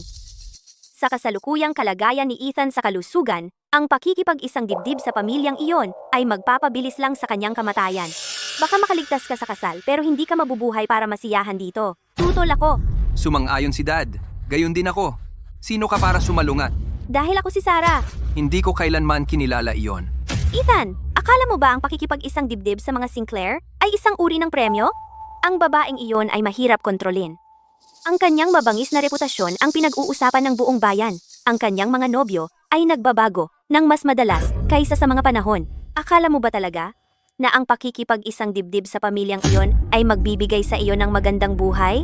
Mas mabuti pa rin kaysa sa manatili dito ang maging isang tinik sa iyong tagiliran. Tama na, Sarah. Tapos na ito. Nagdesisyon na ang pamilya. Wala kang karapatang magsalita. Sarah, ang pag-aasawa ni Ethan sa pamilyang iyon ay isang biyaya para sa kanya. Bukod dito, ang pamilya Sterling ay makikinabang din.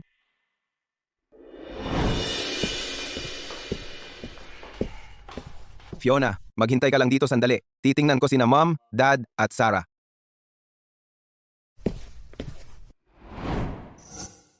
Hindi ako uupo kasama niya. Ayokong magkaroon pa siya ng ibang ideya para saktan ako.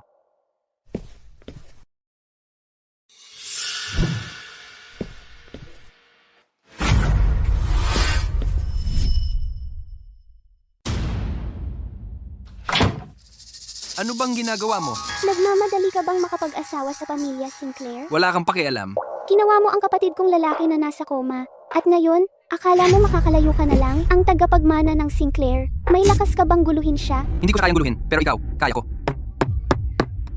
Ganon na lang ba siya kasuklam sa akin? Akala mo'y hahayaan kitang magpakasal sa ibang babae? Hanggat hindi nagigising ang kapatid ko, hindi ka makakawala. Bakit parang medyo kabado siya? Ang pagpapakasal ko ay hindi mo desisyon yun. Ang buhay mo, sapat ba yon para bayaran ang kapatid kong 4 na taong pagkakoma? Pero, yung sa bilangguan, hindi ako yon. Nung unang nabali ang binti mo, ako ang naghanap ng doktor para iligtas ka, pero hindi ko inakalang. Maglalakas loob silang subukan ulit. Hindi ikaw? Maniwala ka o hindi. Sa dominante niyang ugali, kung talagang gusto niya akong saktan, aaminin niya yon. Sino ang umarkila ng mamamatay tao? Ang pamilya Sterling? O kaya 4 na taon sa bilangguan, isang bato ang inalis, nabali ang mga buto sa binti. Ang taong ang mga kamay ay nababad sa dugo ko, papagbayaran ko sila. Mom, Dad, alam na alam ninyo kung anong klaseng tao ang babaeng tagapagmana ng mga Sinclair. Bakit ninyo ipipilit kay Ethan na pakasalan ng isang Sinclair? Biyolohikal ninyong anak siya. Kahit hindi ninyo siya gusto, hindi ibig sabihin pwede ninyong sirain ang buhay niya. Bastos, paano naging pagsira iyon sa buhay niya? Para sa isang lalaking tulad niya, ang pakikipag-asawa sa isang Sinclair ay isang biyaya. Ang kalusugan ni Ethan, pagkatapos ng 4 na taon sa bilangguan, ay lubusang nasira. At ngayon, papakasalan niya ang baliw na babaeng iyon? Sa tingin ninyo ba, ay masyado nang matagal ang buhay niya? Tatanungin kita, kung hindi siya ang pupunta, sinasabi mo bang si Caleb ang dapat na pumalit? Ha? Bakit kaya sa pagitan ni na Caleb at Ethan? Ang pinipili ko ay palaging si Caleb? Pero si Ethan, siya ang aking kapatid sa dugo. Pero, Pero ano? pero, Ano yon? Tingnan mo, malapit na ang auction. Ang pamilya natin dapat makuha ang lupain sa West End. Kung maunahan tayo ng ibang pamilya at makontrol nila ang ekonomiya ng Oakwood, tapos na ang mga Sterling, wawakasan. Sa ngayon, ang pag-aasawa lang ang tanging paraan natin. Sarah, nalulungkot din kami para kay Ethan, pero may 3,000 empleyado ang umaasa sa atin.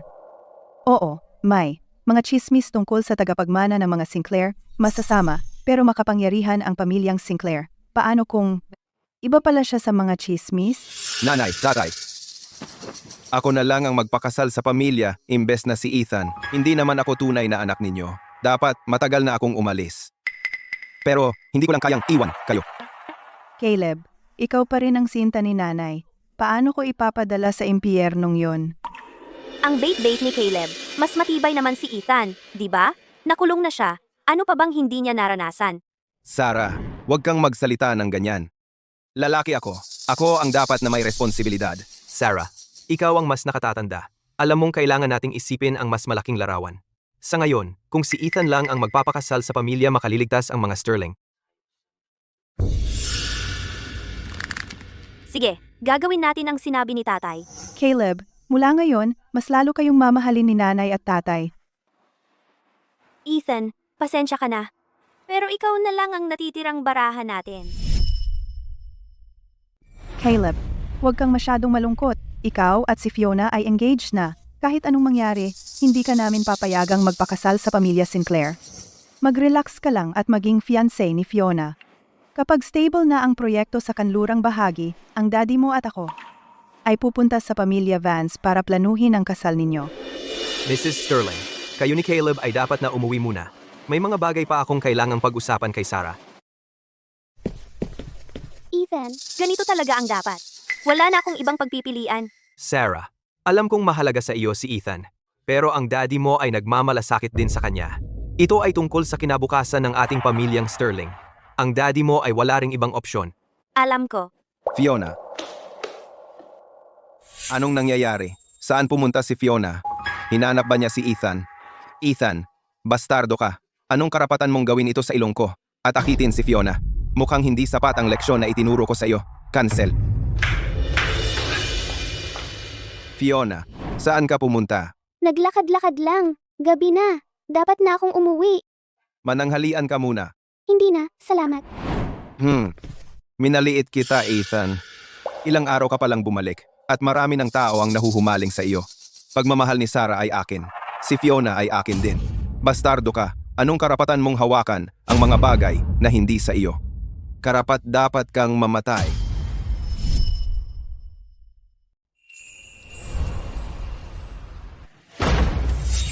Oh, siya, Ethan. Parang nasa bahay mo na, ha? Lumabas ka. Pinalalayas mo ako? Akala mo may karapatan ka? Makinig ka. Huwag mong isipin na dahil biolohikal na anak ka ng pamilya Sterling, maaari mo na akong utusan. Dilat ang mga mata mo. Sa mata ni na mom at dad, sino talaga ang paborito? At binawalaan kita, akin si Fiona. Isang hamak na tulad mo ay walang karapatang humingin sa kanya. Babae mo? Babae mo? Hindi mo nga siya mapigilan. Kung kaya mo talaga, hindi ako hahabulin ni Fiona hanggang sa bodega, di ba? Oo nga pala.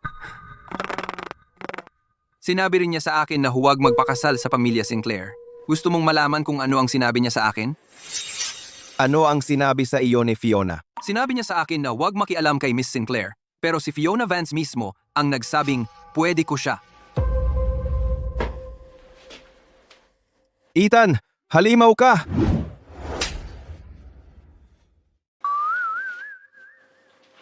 Halimaw! Halimaw ka! Sasabihin ko kay Mom. Mom! Mom, tulungan mo ako. Anong nangyayari dyan? Si Ethan ang gumawa. Iniimbita ko lang siyang kumain. Tapos bigla na lang, sinalakay niya ako. Ano? Ano ba ng kasalanan ko? Paano niya ako ginaganito? Ayos lang. Tingnan nga ni Mom. Ethan, bakit mo sinuntok si Caleb? Kapatid mo siya. Ano naman kung sinuntok ko siya? Kailangan ko ba ng dahilan? Ikaw. Suntukin mo ako. Sa loob lang ng ilang araw, makikipag-alyansa tayo sa pamilya Sinclair. Kung lalabas ako na may pasa sa mukha, magtataka ako kung matutuloy pa ang mahalagang kasunduan ninyo. Aray, natalo ka na naman. Ngayon, kahit si Dad na pinakamamahal ka, hindi na maglalakas loob na galawin ako. Wow, Ethan. Ang galing mo talaga. Suntok ng suntok lang basta-basta ha. Okay lang ako. Okay ka lang? Siguro hindi kita masyadong sinuntok. Paano kung dagdagan pa ng ilang sampal para sumaya ka? Caleb, ipagpaliban muna natin itong usapin. Ihahatid ko na ang kasunduan sa kasal ni Stella ngayon din. Gutom na ako. Wala ba sa inyong kakain? Lagi kang kumikilos parang pulubing nagugutom. May tao ba diyan? Iba ba ang pagkain? Opo. Nakakainis ka lang tingnan. Nawalan na ako ng gana. Aalis na ako. Wala rin akong gana. Sabay tayong kumain. Hindi ako mananatili dito kasama mo. So walang kakain? Magutom kayo. Dad, naiinis na ako kay Ethan. Sige. Tiis na lang ng isang araw pa. Bukas, ipapadala na natin siya sa pamilya Sinclair. Hayaan mo siyang magkaroon ng huling araw bilang tagapagmana ng mga Sterling. Eksakto. Pagkaalis niya, ikaw na lang ang magiging young master dito. Ngayon, mas gusto ko na yan. Miss Sinclair, ipapadala ng pamilya Sterling ang kanilang panganay na anak na lalaki para sa arranged marriage. Ano sa tingin mo? Sinabi ko na sa'yo, ang gusto ko lang ay ang lalaking nasa puso ko. Hindi ako tatanggap ng kahit anong basura. Huwag mo akong pagtataguan yan. Pero, yung lalaking pinahanap mo sa akin ay ang panganay na anak ng mga Sterling, si Ethan. Siya, kailangan ko siyang makita. Ngayon na. Naunawaan.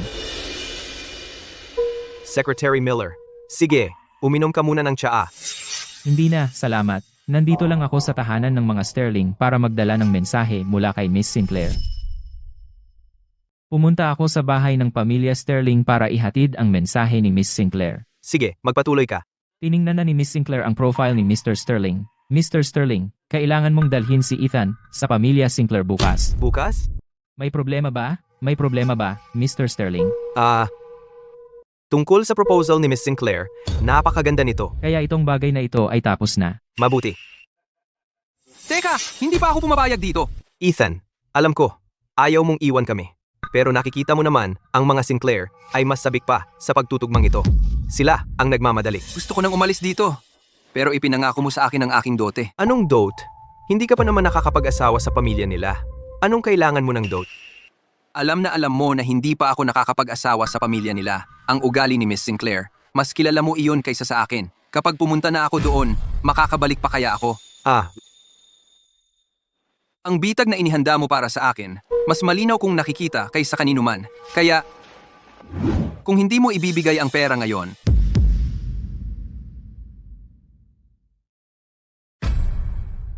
hindi ako pupunta kahit saan. Mr. Sterling, huwag kang magpadalos-dalos. Kung may mangyari sa kanya, si Miss Sinclair ay mapapagalitan ako. Sa tingin ko ay hindi mo magagawa. Mr. Sterling, ibigay mo na lang ang gusto niya. Kung hindi, ang pamilya Sterling ay mapapawi sa Oakwood. Sige. Heto. 50 milyong piso lang ito. Kunin mo. Mas mabuti na yan.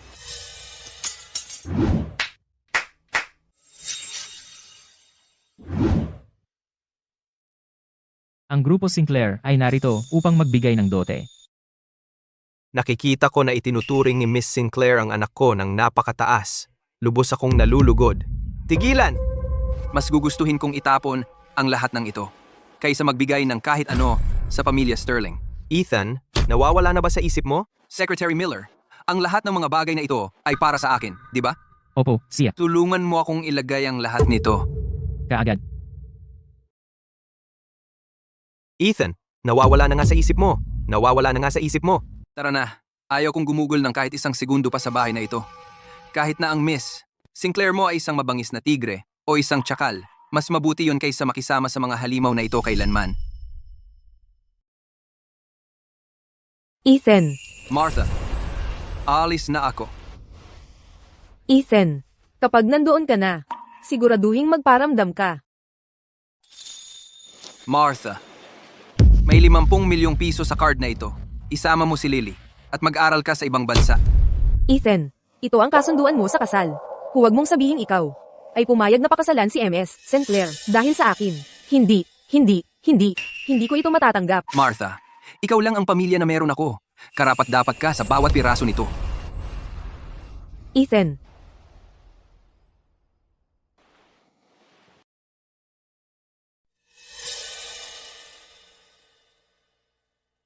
Ethan, sandali lang. Ethan, pasok na po kayo. Ikaw ba ang kumuha nito para sa akin? O si Stella ba ang nag-ayos nito? Siyempre, si Miss Sinclair. Alam niyang pilay ako. Gusto pa rin niyang pakasalan ako? Ano man ang mangyari, pakakasalan kita. Sa buhay na ito, ang kabilang hati ko, ikaw lang ang maaari. Miss Sinclair, narinig ko na ang lahat tungkol sa ugali mo. Hindi mabilang ang mga lalaking iyong winasak.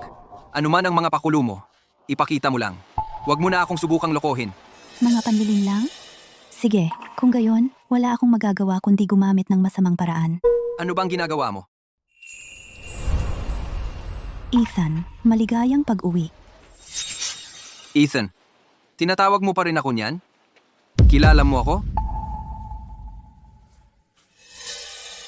Pagkatapos ng lahat ng mga taon, talagang nakalimutan mo na ako. Ikaw ay? Noong hinahampas nila ako, tinakpan mo ako ng kumot. Ikaw ang tumanggap ng mga palo para sa akin. Ella? Hindi ba'y ampon ka? Paano ka napunta bilang ang tagapagmana ng mga Sinclair? Ang pamilya Sinclair ang umampon sa akin. Kaya, may ginawa ba silang masama sa'yo dahil sa pinanggalingan mo? Napakabubuti nilang mga tao. Kumpara sa mga halimaw na Sterling, sila ay mga anghel. Ikaw, alam mo ang lahat? Huwag kang mag-alala. Sisiguraduhin kong magbabayad sila sa kanilang ginawa. Pareho kayong nasa negosyo. Hindi kaya nito bumalik para kumagat sa'yo? Ang mga Sterling ay maliit lang. Hindi man lang nila maalog ang pundasyon ng pamilya Sinclair. Sa subasta sa loob ng 3 araw, sisiguraduhin kong makukuha nila ang nararapat sa kanila. Secretary Miller, ipagbigay alam kay Arthur Sterling. Para sa subasta sa loob ng 3 araw, ako mismo ang dadalo upang bumuo ng isang makapangyarihang alyansa sa mga Sterling. Opo, ma'am. Ethan, maligayang pag-uwi.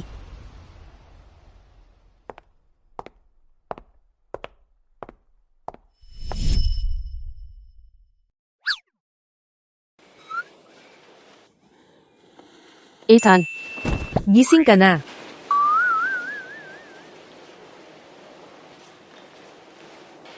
Hindi ko inakalang makikita ko ang araw na mabubuhay ako ng ganitong marangyang buhay. Ang unang hati ng buhay ko ay ganap na nasayang.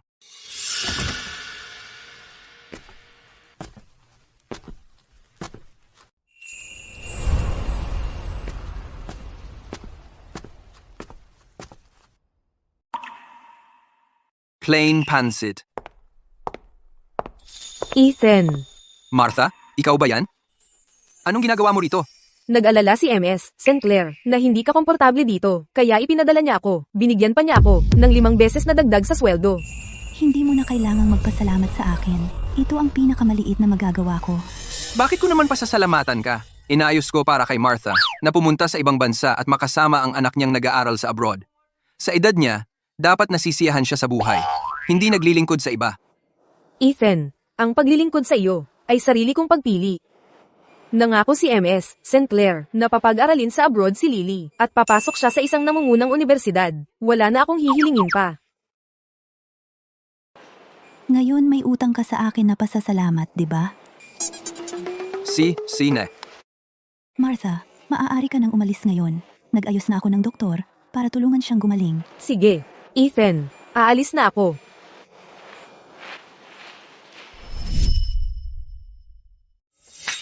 Magaling. Pumayag na si Miss Sinclair. Kung makukuha niya ang lupain sa kanlurang bahagi sa loob ng 3 araw, makikipagtulungan siya sa grupo Sterling natin sa isang joint venture. At pipirmahan niya ang kontrata agad-agad. Ang pakikipagtulungan ng grupo Sterling natin kay Miss Sinclair ang magpapatatag sa posisyon natin. Sayang lang si Ethan. Hala, bakit mo binabanggit siya? Nakakasira ng mood. Ma'am, huwag kang mag-alala. Pinili ni Ethan na magpakasal sa pamilyang iyon ng kusa. Kahit na siya'y abusuhin, wala iyon kinalaman sa atin. Eksakto. Nakakapanatag ng loob ang pagsasabi mo niyan, Caleb. Howard, alam mo ba? Dati, palagi mo siyang pinag-uusapan. Gusto mo siyang maging bayaw. Ngayon, sa ibang pamilya na siya magpapakasal. Pumunta siya kina Sinclair kagabi. Tinawagan ko siya buong gabi. Ni isa, hindi siya sumagot. Kung hindi kanya itinulak sa hagdan noon, baka pamilya na tayo ngayon. Hindi. Ang nagtulak sa akin, si Caleb Yong. Fiona, Howard, kising ka na. Fiona, naririnig ko talaga ang lahat. Pero parang hindi ako magising. Hanggang sa dumating si Ethan, ramdam kong maigagalaw ko na ang kamay ko. Unti-unti akong gumaling. At kanina lang, nang sabihin mo, sabi mo si Ethan magpapakasal sa ibang pamilya. Nabigla ako ng husto, bigla na lang akong nagising. Nagising ako. Fiona. Si Caleb. Siya. Napakasamang tao ni Caleb. Howard, Caleb, naglagay ka pala ng nakakubling kamera para manmanan si Fiona. At ninakaw mo pa ang kanyang damit panloob. Baliw ka talaga. huwag kang magsalita ng kung ano-ano. Sasabihin ko pa rin, sasabihin ko kay Fiona, tingnan natin kung paano kanya haharapin. Ikaw ang may kasalanan nito. Hindi ko akalain na nagkamali pala ako ng pag-intindi kay Ethan sa loob ng 4 na taon. Noon, sinabi niya sa akin na hindi niya ginawa iyon at hindi man lang ako naniwala sa kanya. Ang totoo, naniwala ako sa mga Sterling, sa mga masasamang Ethan.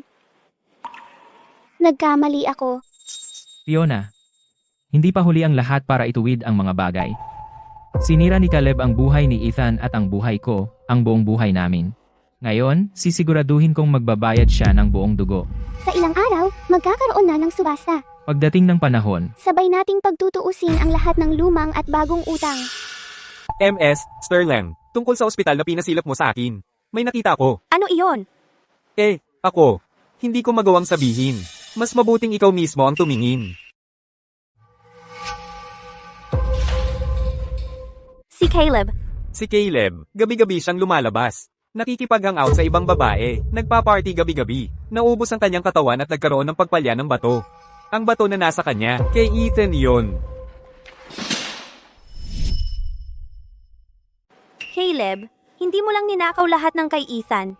Binali mo pa ang binti niya, kinuha ang bato niya, at ngayon, ikaw ang namumuhay na dapat ay sa kanya. Paano mo nagawa yon? MS, Sterling, narinig ko na maganda ang takbo ng proyekto sa kanlurang bahagi. Lahat iyon, salamat kay Ethan. Ang pagpapakasal ni Ethan kay Stella ay parang hatol na kamatayan. Kailangan kong bigyan si Ethan ng mga sagot. Palalayasin ko si Caleb sa pamilya. Secretary Davis, tipunin mo ang lahat ng ebidensya. Ihahabla ko si Caleb. Opo.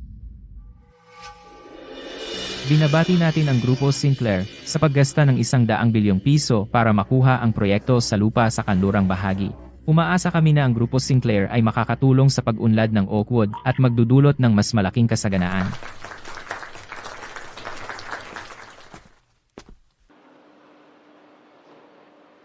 Masayang-masaya ako na narito kayong lahat upang saksihan ang paggamit namin sa proyekto sa kanlurang bahagi. Gusto ko ring pasalamatan ang aking asawa sa kanyang suporta at tulong. Dad, sabi mo baliw si Stella, di ba? Bakit ang bait-bait niya ngayon kay Ethan? Sa harap ng napakaraming tao, kailangan niyang ipagtanggol ang asawa niya.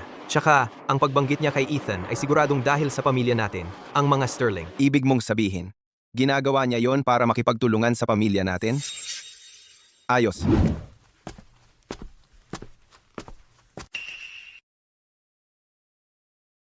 Miss Sinclair.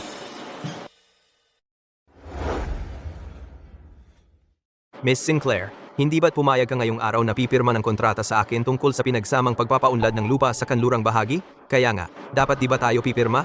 Kailan ba ako pumayag diyan? Noong isang araw lang, huwag mo namang sabihing nakalimutan mo na. Yun, isang panloloko lang yon para hindi ako ma-outbid ng Grupo Sterling. Mr. Sterling, hindi mo naman talaga yon naniwala, di ba? Para sa isang pinuno ng pamilya, ang naive mo naman. Talaga namang ginago mo ko? Ella, Ang galing mo talaga. Walang utang na loob. Ikaw ba ang nagbabalak sa likod ko? Mukhang gusto mong masapa. Masyado ba kitang pinagbibigyan sa lahat ng panahon? Yun ba yun? Ang pamilya Sinclair ay isang bagong saltalang na pamilya. Kung makikipag-alyansa ako sa Grupo Vance, kaya nating guluhin ang buong ekonomiya ng Oakwood. Talaga? Pinuputol na ng Grupo Vance ang ugnayan nila sa Grupo Sterling. Fiona, nawawala ka ba sa sarili mo? Mag-engage na tayo. Sino bang may matinong pag-iisip ang magpapakasal sa isang mamamatay tao? Caleb, may utang ka pa sa akin sa pagtulak mo sa akin sa hagdan. Oras na para magbayad ka. Si Ethan ang nagtulak sa iyo. Siya ang tunay na pumatay. Tama, si Ethan nga ang nagtulak sa kanya. Ebidensya? Ethan, tutulungan ka ng pamilya Vance na makamit ang hustisya mo. Heto ang record ng transaksyon.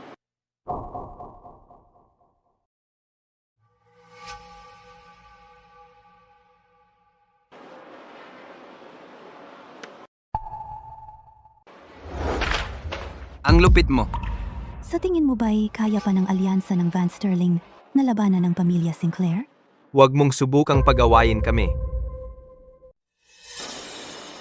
Wala akong kinalaman sa pang-aapi sa bilangguan. Sana ay makita mo iyon, Miss Sinclair. Fiona, sa wakas, pinagsamahan natin ang napakaraming taon. Lahat ng mga taong pinagsamahan, mismong kapatid mo sa dugo ay ipinagkakanulo mo. Ako pa kaya? Tumahimik ka. Sa pamilya lang dapat ito. Bawasan mo ang boses mo. Pag-usapan natin ito sa bahay. Bahay? Anong bahay? Pinagwatak-watak mo ang pamilyang ito noon pa. Caleb, ikaw ay inakusahan ng iligal na pagkuha ng organ. Kailangan mong sumama sa amin para sa pagtatanong. Illegal na pagkuha ng organ? Mali ang taong pinuntirya ninyo. Ang nag-akusa ay nagbigay ng konkretong ebidensya. Imposible. Perpektong natakpan ko ang mga bakas ko. Bach, sino ang nag-akusa sa akin? Sino sa inyo ang gumawa nito? At Ako. Sarah, malamang nakinig ka sa mga kasinungalingan ni Ethan, di ba? Hindi ako yon. Ako mismo ang nag-ipon ng bawat ebidensya ng mag-isa. Caleb, hindi mo lang ninakaw ang kinabukasan ni Ethan. Sinubukan mo pang kunin ang buhay niya. Hindi. Sarah, hindi ako yon. Paano mo ko hindi pinaniwalaan? Pakiusap, i-withdraw mo na ang mga paratang. Totoo man o hindi, ang pagsusuri sa pagtutugma ng bato ang magsasabi. Tapos na. Wala na ako. Caleb, anong nangyari? Ako ang bahala dito. Grace, ipinapako nila sa akin ang pagnanakaw sa bato ni Ethan. Ikaw ay isang nangungunang abogado. Tulungan mo ako. Caleb, huwag kang mag-alala. Naniniwala ako sa'yo. Grace, ganoon pa rin kasuklam-suklam ang pagkatao mo. Ikaw pala, ikaw ang nagdedemandang kay Caleb, di ba? Inuutusan kita na i-withdraw mo ang demanda ngayon din. Anong karapatan mong hawakan ang asawa ko? Miss Sinclair, Ako. Ayaw ko nang makita siya muli. Guardia? Dalhin niyo siya. huwag pakiusap. Ethan, bitawan niyo ako.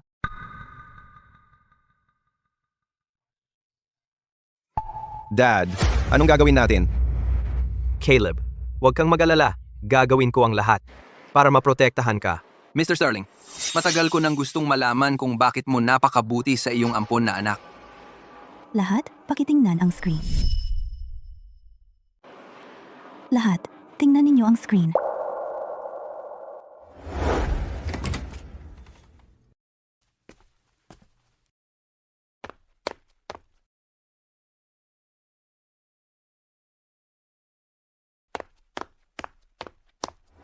Dahil si Caleb ang anak niya sa labas, siya ang Kumuha sa iyo. hindi human trafficker ang kumuha. Siya ang nagdala sa iyo. Kaya pala gusto niya akong patayin. Kaya mula nang ipanganak ako, kinamuhian na niya ako. Kahit ang footage ng seguridad na ito, nakakuha ka. Ang mga bagay na ganito, hindi naman mahirap kung gusto kong hanapin. Hindi ko inakala na ngayon, ako ay pababagsakin ninyo ni Ethan. Salamat sa pagpunta ninyong lahat. Tara na.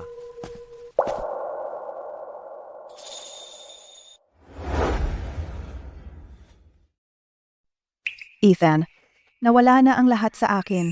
Ikaw na lang ang meron ako ngayon, anak. Mrs. Sterling, mabilis kang makalimot. Noon, Pinuputol-al ko ang daliri ko para bayaran ang utang ng kapanganakan sa iyo. Ngayon, wala na tayong koneksyon sa isa't isa. Ingatan mo ang sarili mo. Tara na.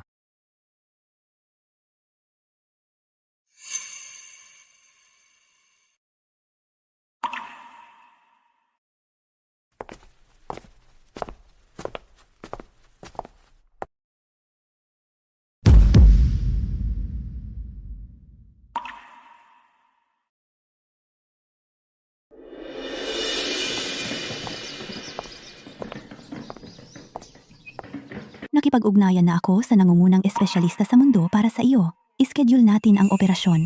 Ang binti mo ay siguradong gagaling. Ang buhay ko ay bumalik na sa normal. Tingnan mo ito. Hindi ba ito yung ibinigay ko sa iyo noon? Itinago mo pa rin? Mula ngayon, ako na ang magpoprotekta sa iyo. Sino mang maglakas loob, na hawakan ng lalaki ko dapat mag-isip muna kung kaya nila akong daanan. Siya,